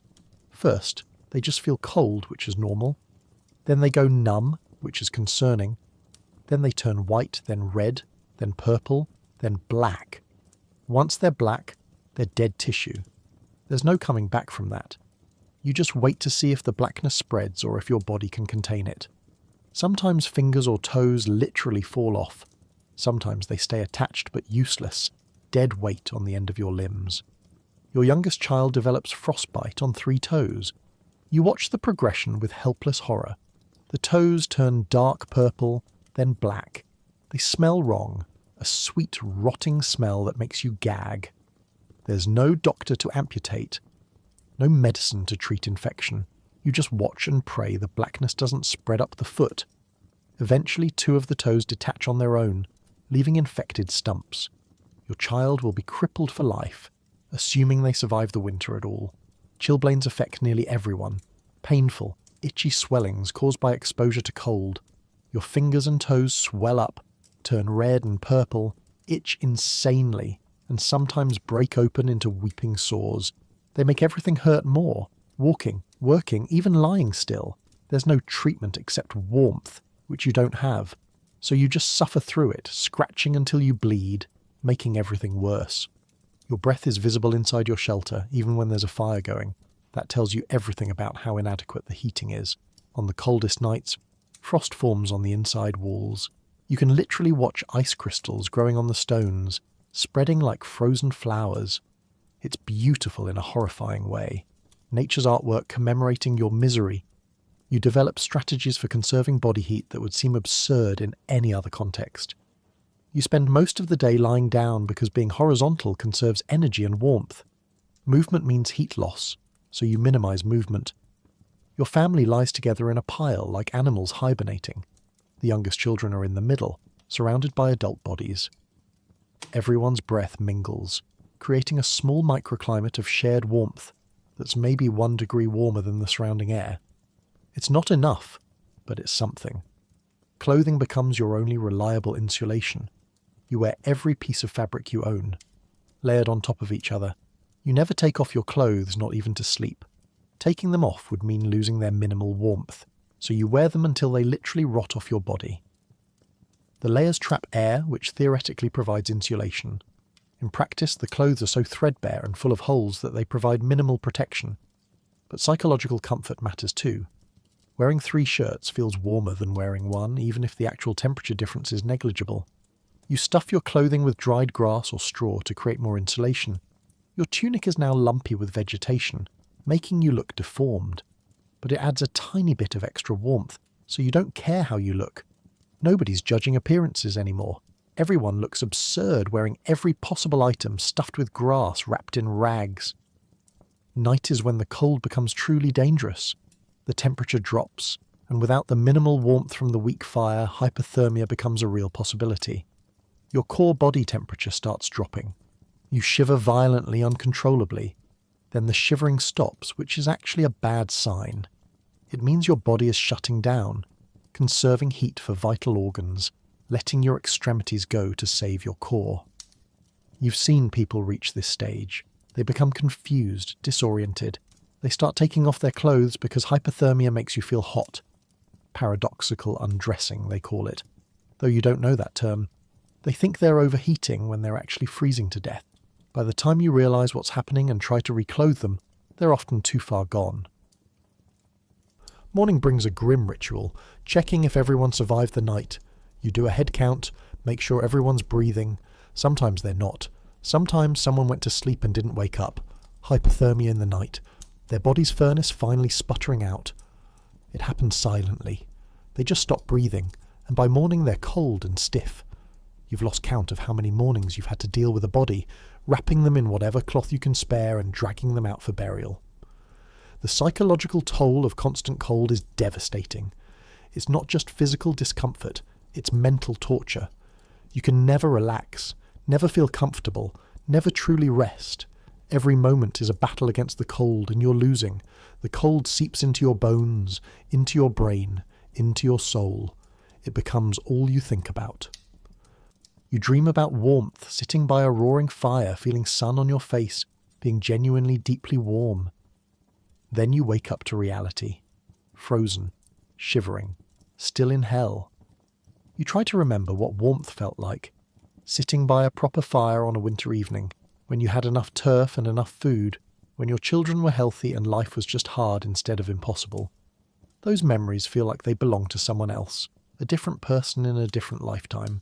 That version of you who complained about minor discomforts, who thought you had problems, you'd laugh at him if you could remember how to laugh. The worst realization is that winter is only half over. It's January. February stretches ahead like a death sentence. March might bring slightly warmer temperatures, but probably not relief. You're supposed to survive 3 more months of this with no fuel, no food, no energy, no hope. The fire in front of you, if you can even call it a fire, consists of 3 pieces of straw and determination. It's producing maybe enough heat to warm your hands if you hold them inches from the flame. Your family huddles around this pathetic flame like it's the sun itself. Because in your world, in this moment, it is. It's the difference between frozen and slightly less frozen. It's survival measured in degrees. And when even the straw runs out, you'll burn something else. You'll find something. You have to. Because the alternative is accepting that winter has won, lying down in the cold and waiting for the end. You're not there yet. Not today. Today you still have straw. Today you're still fighting. Tomorrow can take care of itself. Let's be clear about what starvation actually feels like, because it's not just being hungry. At first, your stomach growls and cramps. Then the cramps get worse. Sharp, twisting pains that make you double over. Your body starts cannibalizing itself, breaking down muscle tissue for energy. You feel weak, dizzy, unable to concentrate. Your heart rate slows. Your body temperature drops. You become obsessed with food, dreaming about it, hallucinating about it, thinking about nothing else. But there is no food. Some people resort to eating grass, nettles, seaweed, anything to fill the void. These foods have no nutritional value and often make you sicker. Your teeth loosen, your hair falls out. Your skin takes on a grey, waxy appearance. You stop menstruating if you're a woman. You lose interest in everything except survival. And at some point you stop feeling hungry at all. That's when you know the end is near. Your body has given up. Winter becomes a slow, agonizing countdown to death, and there's nothing you can do but wait. The early stages of starvation are almost manageable. Your stomach complains, sure, but humans are designed to handle short periods without food. Our bodies have backup systems, stored energy, mechanisms to keep us functioning when meals are scarce. For the first few days of reduced eating, you just feel hungry, uncomfortable, irritable, but functional. Your stomach growls loudly enough that others can hear it. You think about food more than usual, but you can still work, still think, still be yourself. Then it gets worse. By week 2 of serious caloric restriction, your body realizes this isn't a temporary fast. This is the new reality. It starts making adjustments. Your metabolism slows down, trying to conserve energy. You feel cold all the time because your body is generating less heat. You move more slowly, think more slowly, talk more slowly. Everything requires more effort. Simple tasks that took minutes now take an hour because you have to rest between each step. The hunger pains intensify. It's not just your stomach anymore, it's your entire torso cramping and twisting. The pain comes in waves sharp enough to make you gasp, to make you bend over and wrap your arms around your middle. It feels like something is trying to claw its way out of you from the inside. You try drinking water to fill your stomach, to trick your body into feeling satisfied. It doesn't work. Water just sloshes around in there, making you feel bloated and nauseated but not fed. Your body starts the process of autophagy, literally eating itself. It begins breaking down fat stores first, which sounds fine except you have no fat stores. You lost those months ago, so it moves on to muscle. Your muscles, which you need for survival tasks like walking and hauling water, are being consumed for energy. You can feel yourself getting weaker every day. Stairs that you used to climb easily now leave you breathless and shaking. Carrying a bucket becomes an ordeal. Even standing up requires planning and effort. The mental effects are worse than the physical ones. You become obsessed with food. It's all you think about. Every thought, every dream, every waking moment is consumed by food fantasies. You remember meals from years ago in perfect detail? The texture of bread, the taste of butter, the smell of roasting meat. These memories are so vivid they're almost hallucinatory. You can taste the food that isn't there. You wake up disappointed that the feast you dreamed about wasn't real. You have conversations with your family about food, not about how to get food. There's no point in that conversation because there is no food to get. Just reminiscing about food you've eaten, describing it in loving detail, torturing yourselves with memories. Remember when we had bacon? Remember bread with butter? Remember being full? These conversations are simultaneously comforting and agonizing. They're all you have left of abundance. Memories. Hallucinations start appearing around week 3 or 4 of severe starvation. Visual hallucinations mostly.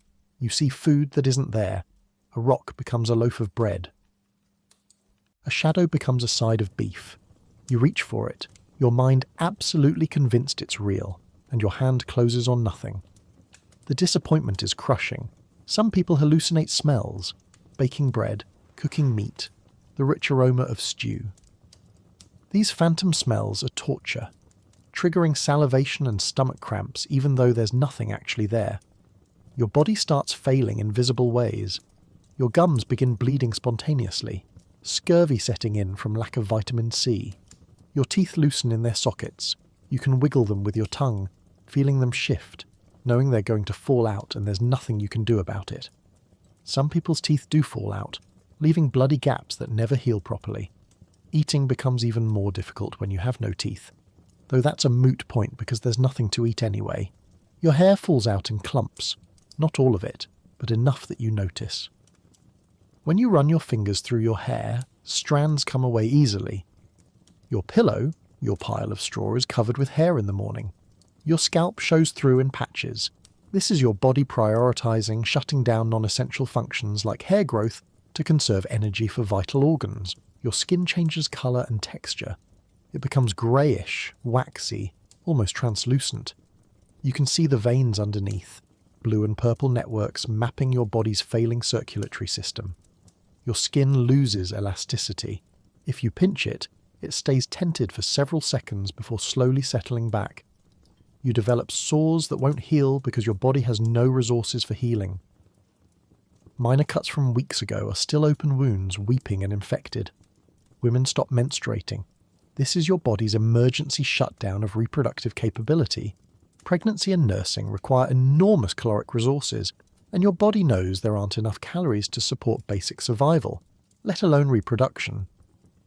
Some women feel relieved because menstruation was just another miserable thing to deal with. Others feel deeply disturbed because the absence of periods feels like your body giving up on the future. Edema sets in, fluid accumulation that causes swelling, particularly in the legs, feet and belly. This is the belly distension you see in your children, and you have it too. Your ankles are swollen to twice their normal size. When you press your finger into the swollen tissue, it leaves a dent that takes minutes to fill back in. The swelling is painful and makes movement even harder. Your shoes don't fit anymore, not that you have shoes in any real sense. Your heart is being eaten too. It's a muscle, and your body doesn't distinguish between leg muscle and cardiac muscle when it needs energy. Your heart rate slows, bradycardia, sometimes dropping to 40 or 50 beats per minute. You feel it, that slow, thudding rhythm that feels wrong. Feels like your body's winding down. You become breathless from minimal exertion because your weakened heart can't pump blood efficiently. Cognitive function deteriorates dramatically. You can't concentrate. Conversations are hard to follow. You lose the thread mid-sentence. You forget things constantly. Did you haul water this morning? You can't remember. Did you eat yesterday? You think so, but you're not sure. Your thoughts move through thick fog, slow and distorted. Making decisions becomes nearly impossible because your brain doesn't have enough glucose to function properly. You just sit and stare, unable to process even simple choices. Some people start eating things that aren't food. Desperation drives them to try anything that might fill the void. Grass is common. People pull up handfuls of grass and eat it, hoping for some nutritional value. There is none. Grass can't be digested by human stomachs. It just causes horrific cramping and sometimes intestinal blockages. But people eat it anyway, because the alternative is feeling empty, and grass at least provides the sensation of fullness, however briefly. Nettles, seaweed, tree bark, leather, all of these become food during the famine. People boil leather shoes or belts to soften them, then try to eat them. People scrape moss off rocks and eat it. People dig for roots in frozen ground, finding withered, inedible tubers and eating them anyway. Some of these things are mildly toxic. Some cause violent illness. None provide meaningful nutrition. But the act of eating something, anything, provides psychological relief, even as it makes you physically sicker. There are whispered stories nobody wants to confirm or deny, about people eating things even worse than grass and bark. Stories about pets disappearing. Stories about neighbours found with suspicious meat they won't explain. Stories about mothers who lost children and did something unspeakable out of desperate hunger. These stories may or may not be true, but they circulate anyway, adding psychological horror to physical suffering. The final stage of starvation is almost peaceful, which is the cruelest trick of all. After months of grinding hunger, after the obsessive food thoughts and the pain and the hallucinations, you reach a point where the hunger stops. You no longer feel hungry. Your stomach is quiet. You stop thinking about food constantly. This sounds like relief, but it's actually a sign that your body has moved into its final stage. Your body has burned through everything it can burn. Fat, muscle, some of your organs. Now it's just maintaining core functions for as long as possible before complete system failure. At this stage, you feel strangely calm, apathetic. You lie in your pile of straw and you don't really care about anything anymore. You're not afraid. You're not even sad. You're just tired. So profoundly, deeply tired. Moving seems impossible and pointless. Sleeping and waking blend together into a continuous state of semi-consciousness. People talk to you, and you hear them from very far away, like they're at the end of a long tunnel. Your body temperature drops further. You're so cold you've stopped shivering.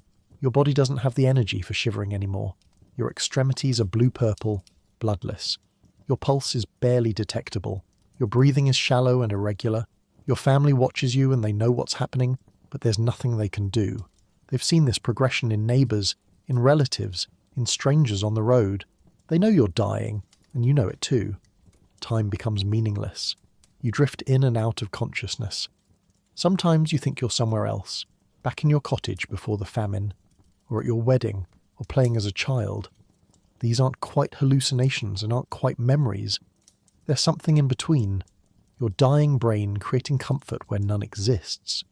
You see people who've already died, your parents, your children, neighbours, and they seem so real you try to talk to them. The actual moment of death from starvation is usually quiet. Your heart, too weak to continue, simply stops. Or your brain, deprived of glucose for too long, shuts down. Or multiple organ failure happens simultaneously. Kidneys, liver and heart giving out at once. You don't fight it, you don't struggle, you just stop. One breath, then no more breaths. Your body, having exhausted every possible resource, has reached the end of what it can survive. For your family, watching this process is torture. They see you fading day by day, knowing exactly where it's leading, completely powerless to stop it. They're probably going through the same process themselves, just a few weeks behind. Your death is a preview of their own deaths. When you finally go, they feel grief, but also relief. Relief that your suffering is over, and perhaps jealousy that you got to stop first. Your body, skin and bones, held together by sheer stubbornness up until now, looks even more skeletal in death. You weigh maybe half what you weighed a year ago. Your bones are visible under translucent skin. Your face is a skull with the barest covering. You look ancient, regardless of your actual age. Starvation ages you decades in months. The famine winter is full of bodies that look like yours, people who fought hunger for months before finally losing. Each one represents a story of suffering, of hope gradually extinguished, of the human body pushed past every reasonable limit and finally breaking. The grinding hunger didn't just kill you.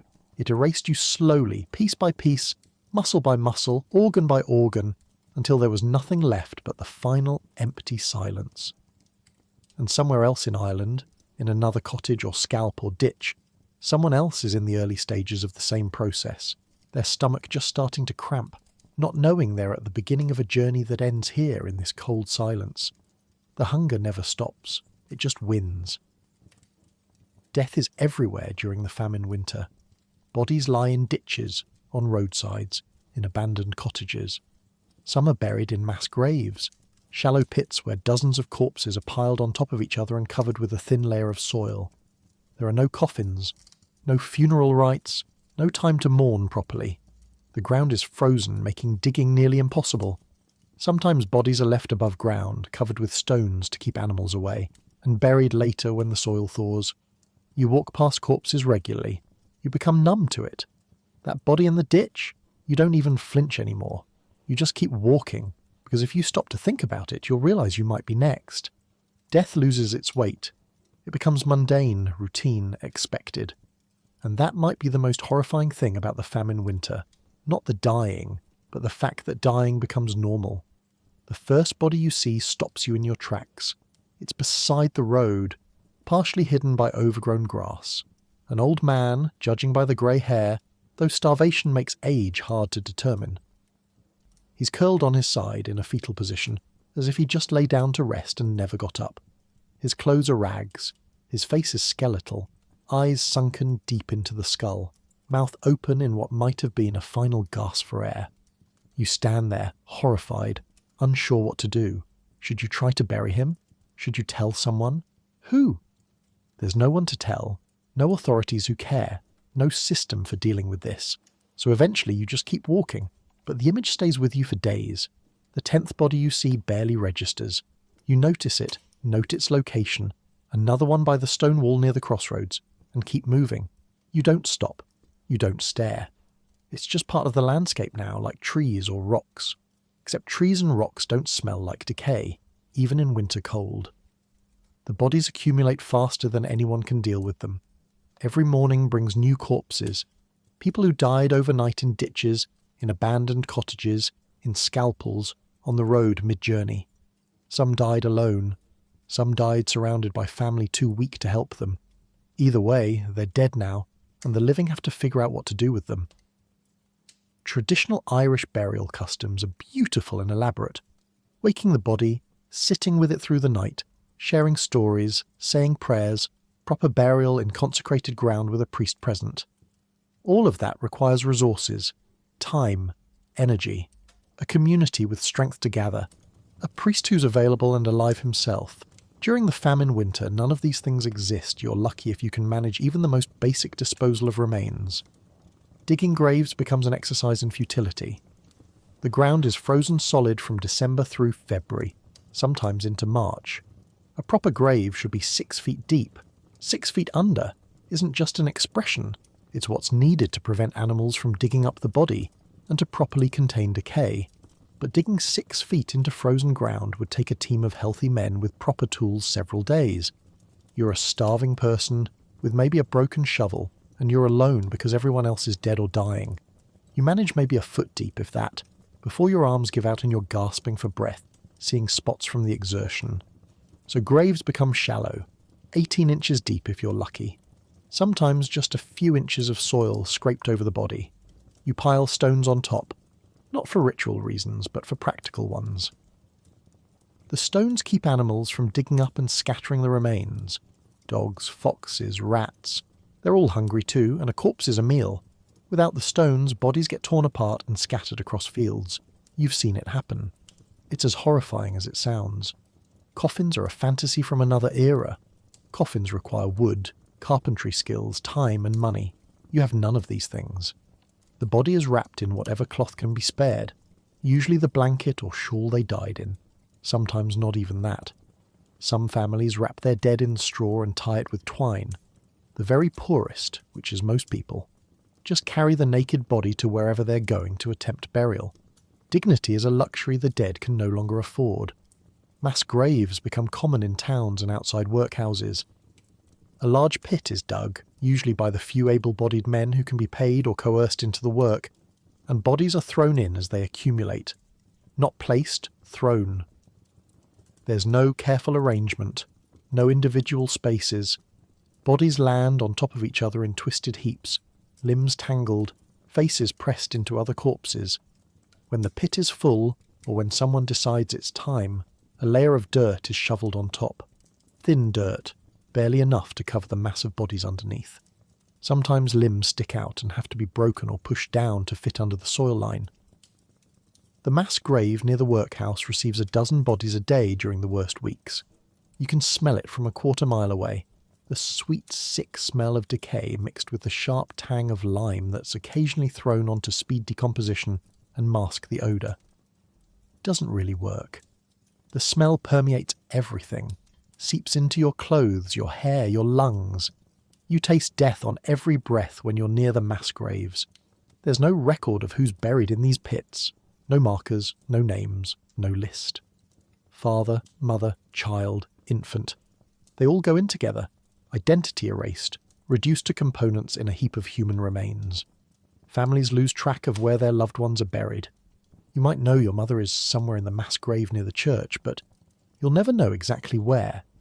You'll never be able to visit a specific spot to leave flowers, to mark the place where she rests. She's just gone. Absorbed into the anonymous dead.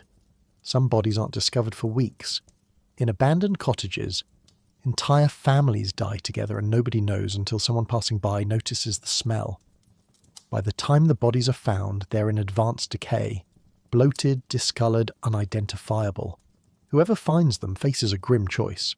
Try to bury them, or just close the door and let the cottage become a tomb. Often they choose the latter. There are too many bodies, too much death, too little energy. Better to leave them where they lie and mark the cottage as contaminated so nobody accidentally moves in. On the roads, bodies are left where they fell. A woman and her children collapsed in a ditch, dead from exposure and starvation. They stay there for days, weeks, until they're buried by snow or eventually by volunteers who make occasional sweeps to clear the roads. Not out of respect, but because the bodies are obstructing traffic and spreading disease. The burial is perfunctory. Drag the bodies to the side, cover with dirt and stones, move on to the next one. Children's bodies are everywhere, and somehow that never stops being horrible. You'd think you'd get used to it, but you don't. A small bundle by the road, wrapped in cloth. You know what it is without looking. A toddler's body in a ditch, curled up as if sleeping. A baby in its dead mother's arms, both of them frozen together. Each one is a punch to the gut, a reminder of failed protection, of the impossibility of keeping anyone safe in this nightmare. The living become grave diggers by necessity. You bury your own family members when they die, if you have the strength. If you don't, you call on neighbours, but your neighbours are as weak as you are. Sometimes it takes 3 or 4 days to muster the energy to bury someone. The body lies in the corner of your shelter, covered with cloth, slowly decomposing, while you work up the strength to dig even a shallow grave. The smell becomes unbearable, but you have nowhere else to put the body, so you just endure it. Some people give up on burial entirely. When a family member dies, they just walk away. From the body, from the shelter, from that location. They leave the corpse where it is and move on, unable to face the impossible task of burial. This sounds callous, but it's not. It's triage. It's choosing to use your remaining energy to keep the living alive rather than spending it on the dead. The dead are beyond help. The living might still be saved. Priests are overwhelmed, dying themselves, or already dead. The traditional funeral mass, the blessing of the grave, the prayers for the dead, these happen rarely, if at all. Some priests do heroic work, travelling from death scene to death scene, saying prayers over bodies they don't know, blessing mass graves containing hundreds of souls. But there aren't enough priests, and they're human too. They get sick, they starve, they collapse from exhaustion.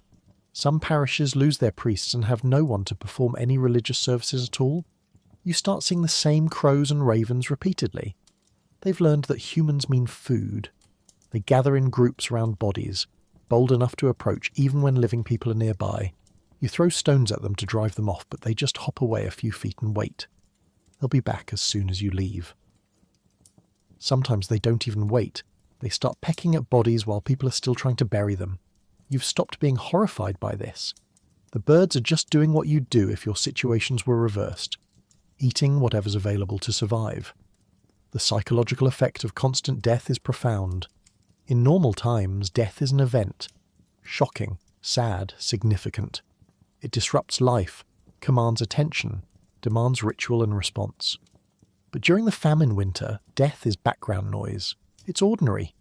You pass 3 bodies on your way to the soup kitchen and don't even slow down.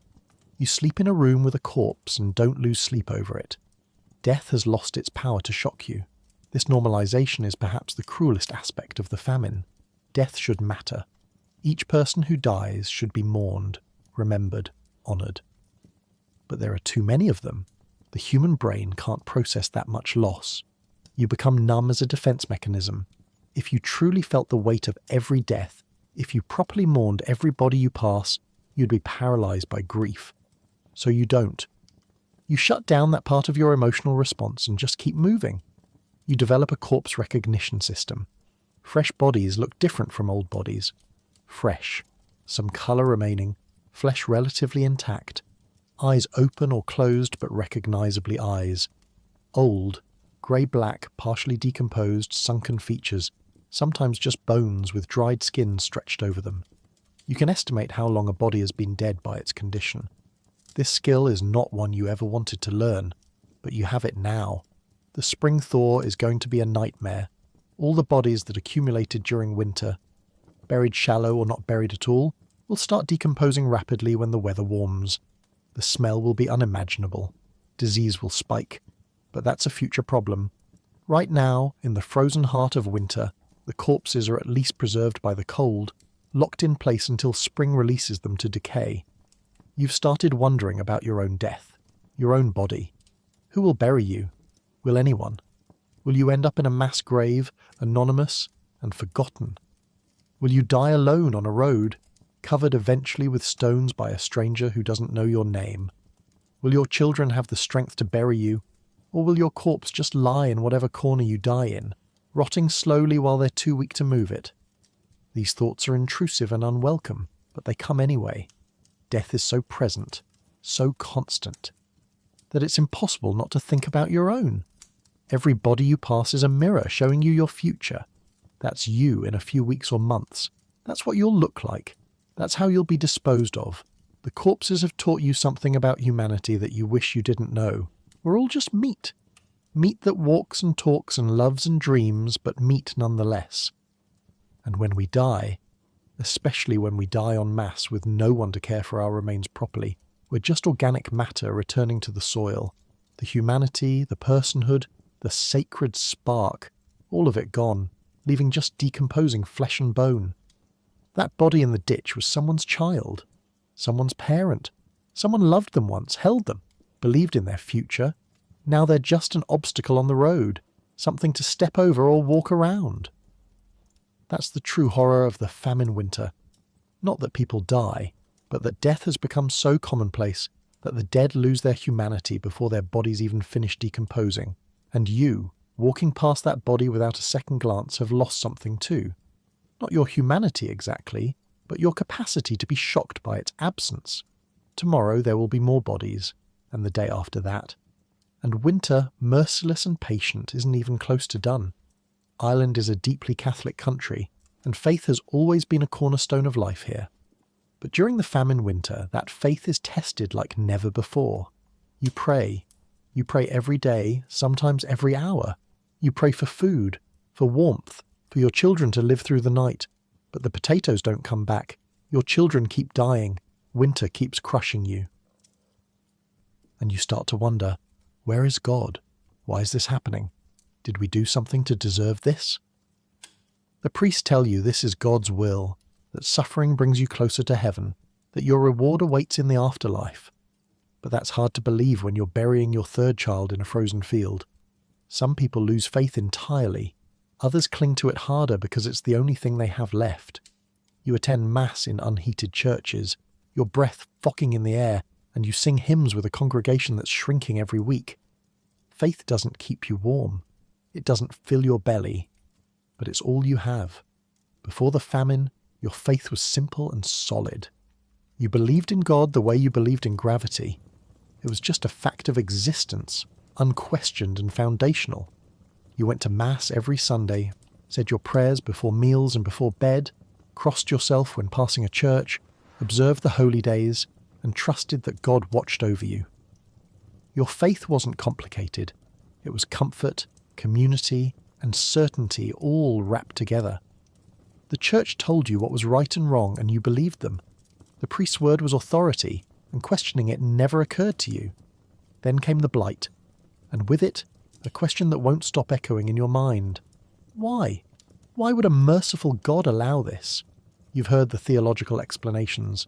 Some priests claim this is punishment for Ireland's sins, for alcoholism, for laziness, for not being devout enough.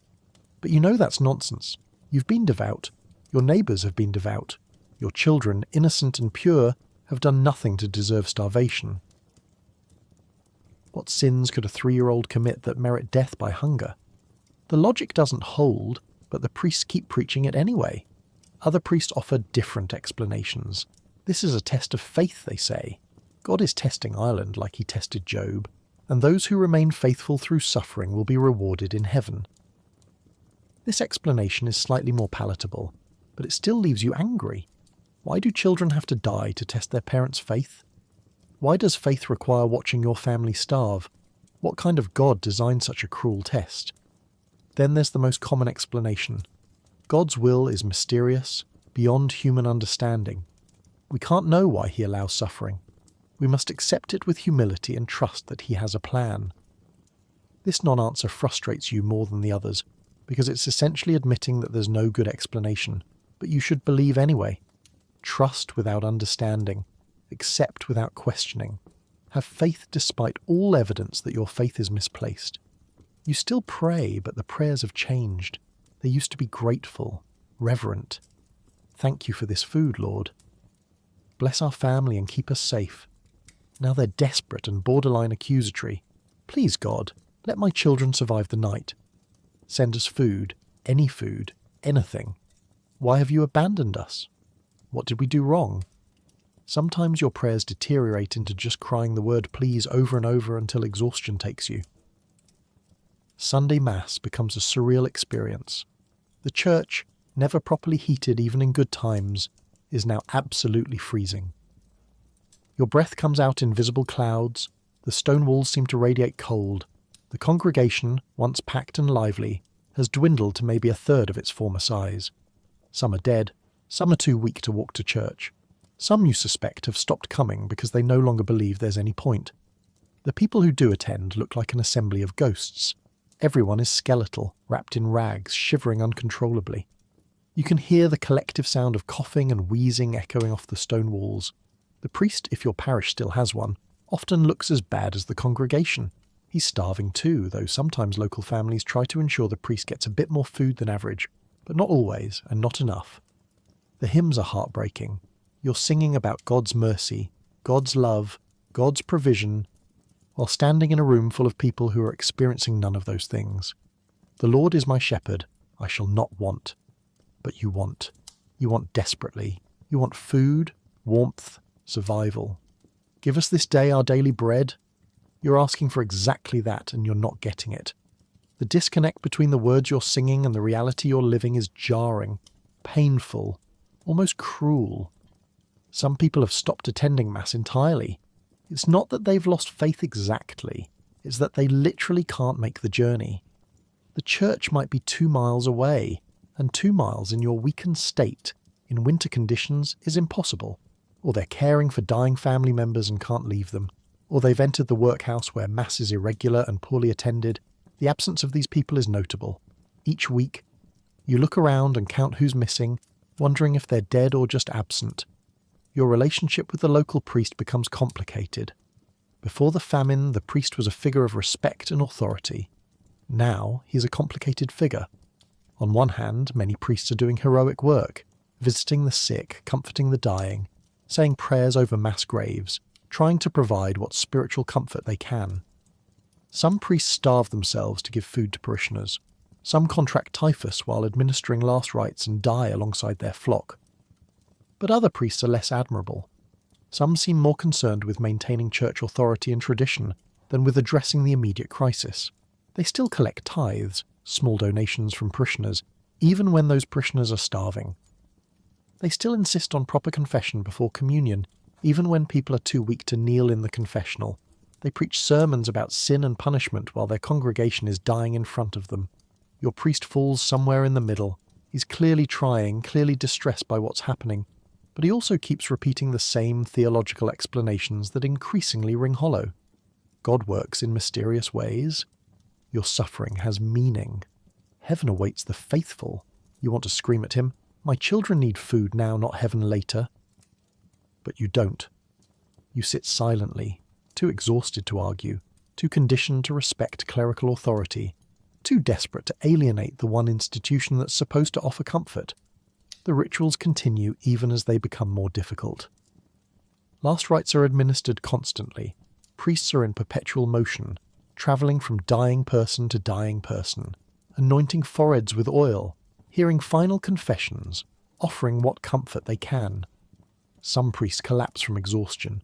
Some die from exposure while travelling between deathbeds. The work is endless and devastating. Baptisms become rushed affairs. Infant mortality is so high that babies are often baptized within hours of birth just in case they don't survive. The traditional celebration, the gathering of family and community, has been stripped away. It's just the essential ritual, performed quickly, a soul saved even if the body can't be. Funerals, when they happen at all, are brief. The priest says a few words, offers a prayer and moves on. There are too many dead for lengthy services. Sometimes multiple funerals happen simultaneously, the priest cycling through names, blessing corpses in bulk. It's efficient, but deeply impersonal. Your loved one deserves more than being one name in a list of 10, but there's no alternative. You find yourself questioning everything. Not just God's existence, though that question lurks in the background, but the entire structure of Catholic teaching. If God is all-powerful, he could stop this. If he's all-loving, he would want to stop this. So either he's not all-powerful or he's not all-loving, or the priests are wrong about who he is. This theological puzzle would be intellectually interesting in other circumstances. Now, it's just painful and confusing. Some people experience a crisis of faith so severe they abandon Catholicism entirely. This is rare. Cultural and social pressure to remain Catholic is intense. But it happens. People stop praying, stop attending church, stop believing. They become bitter, angry at a God they feel has betrayed them. "Where was God when my children starved?" they ask. "Where is he now?" The lack of answer confirms their decision to stop believing. More common is a kind of desperate, bargaining faith. You make deals with God. If you let my children survive, I'll never sin again. If you send food, I'll devote my life to your service. Just get us through winter, please. These prayers are less about devotion and more about negotiation, trying to find some transaction that will convince God to intervene. It never works, but you keep trying because what else can you do? Superstition and folk religion intensify. When official Catholic theology fails to provide comfort or explanation, people turn to older, pre-Christian beliefs that were never fully eradicated from Irish culture. Fairy faith, belief in the good people who live in raths and under hills, resurges. Some people leave offerings at fairy forts, hoping the fairies will lift whatever curse has been placed on Ireland. Others wear protective charms, recite folk prayers that blend Christian and pagan elements. The priests officially disapprove of these practices, calling them superstition and sin. But unofficially, many turn a blind eye. They understand that people need something to believe in, some way to feel like they have agency in a situation where they're completely powerless. If leaving milk out for the fairies provides psychological comfort, is that really worse than despair? You attend Mass this Sunday, as you do every Sunday, more from habit than conviction. The church is emptier than last week. Father O'Brien looks frailer, his hand shaking as he elevates the communion wafer. You recite the prayers you've recited thousands of times, but the words feel empty. Lord, hear our prayer. Does he? Has he ever? You don't know anymore. After Mass, you kneel in front of a statue of Mary, the Mother of God. Mary, at least, feels accessible. She was a mother. She watched her son die. She understands suffering in a way God the Father, distant and abstract, never could. You pray to her instead. Holy Mary, Mother of God, pray for us sinners now and at the hour of our death. You're not asking for miracles anymore, just prayers. Just someone acknowledging that you're suffering. A woman kneels beside you, sobbing quietly. You don't know her name, but you recognize her. She's lost 3 children in as many months. You reach over and take her hand. She squeezes back. You kneel there together, 2 mothers united in grief, finding more comfort in human connection than in all the theological explanations in the world. Faith during the famine becomes less about believing in a loving God, and more about not being alone in your doubt and suffering. The Church, for all its failures and inadequacies, is still a community. It's still a place where you can gather with others who understand, who are experiencing the same nightmare, who are asking the same impossible questions. You don't know if God exists. You don't know if your prayers are heard. You don't know if there's any meaning to this suffering or if it's just random cruelty. But you know that on Sunday you'll drag yourself to that freezing stone church. You'll stand among the dwindling congregation and you'll sing hymns with voices that shake from cold and hunger. Not because you believe, but because you need to. Because the alternative, accepting that you're completely alone in an indifferent universe with no hope of salvation, is too terrifying to contemplate. So you pray. You pray desperately, hopelessly, faithfully. You pray even though you're not sure anyone's listening. You pray because it's all you have left. And winter, uncaring and eternal, continues its slow work of testing exactly how much faith a human soul can hold before it finally, mercifully, breaks. So, how was your day? You woke up in filth, relieved yourself into a bucket you couldn't empty, ate a breakfast that wouldn't qualify as a snack, and then spent the rest of your time trying not to freeze, starve, or die from any of the dozen diseases circulating through your freezing shelter. You watched your children grow thinner. You passed bodies on the road without flinching. You burned the last of your possessions for a few minutes of warmth. You prayed to a God who seemed to have left Ireland entirely. Welcome to a single winter day during the Irish Potato Famine. And tomorrow, you get to do it all over again. If you're still alive. The truth is, you wouldn't have lasted. None of us would. We like to think we're tough, that we could handle hardship, that we'd find a way to survive. But the famine winter wasn't about toughness or survival skills. It was about enduring something that shouldn't have been endurable. A perfect storm of natural disaster, colonial oppression, economic ideology, and brutal winter weather that killed over 1 million people and displaced 1 million more. The people who lived through it, or tried to, weren't heroes in the Hollywood sense. They didn't have dramatic victories or inspiring speeches. They just woke up each frozen morning and chose to keep breathing for one more day. They huddled with their families for warmth. They walked miles for a bowl of thin soup. They buried their children in shallow graves and somehow found the strength to keep going. That's not heroism. That's something deeper and more painful. It's human stubbornness in the face of overwhelming cruelty. And here's what makes it worse. This wasn't inevitable. The potato blight was natural, but the famine was man-made. There was food in Ireland. It was being exported while people starved. The British government had the resources to provide real relief, but chose economic principles over human lives. Landlords evicted families in the middle of winter not because they had to, but because it was profitable. The workhouses were deliberately designed to be miserable. The public works programs paid starvation wages for backbreaking labour. Every system that should have protected people instead crushed them. The famine winter killed bodies, but it also killed something else, a way of life, a language, a culture. The Ireland that existed before 1845 never fully came back.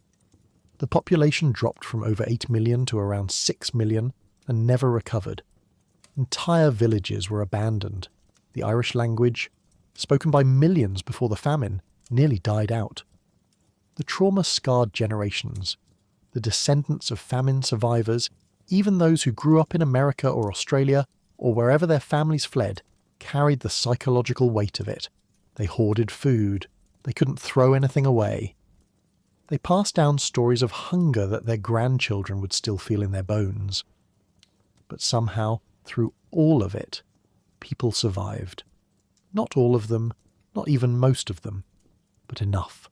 Enough to rebuild, enough to remember, enough to make sure the world knew what happened in Ireland during those terrible years when winter became a weapon and hunger became policy. So tonight, as you slip into your warm bed with your full belly and your heated home and your readily available clean water, take a moment.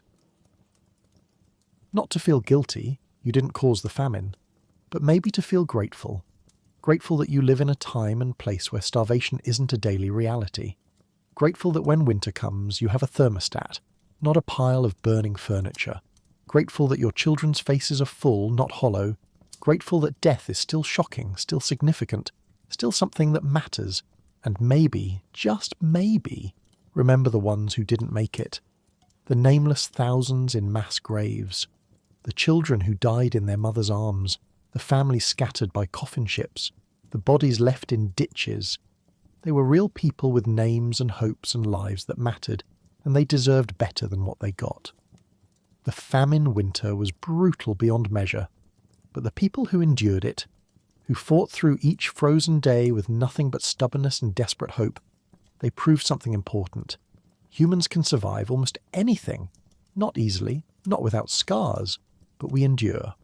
So as you drift off to sleep tonight, warm and safe and fed, whisper a quiet thank you to those stubborn Irish souls who survived the unsurvivable, who made it through the winter that tried its hardest to kill them, who lived long enough to become your ancestors, or someone's ancestors, or just a story that needed to be told, because they walked through hell so that someday someone might remember them.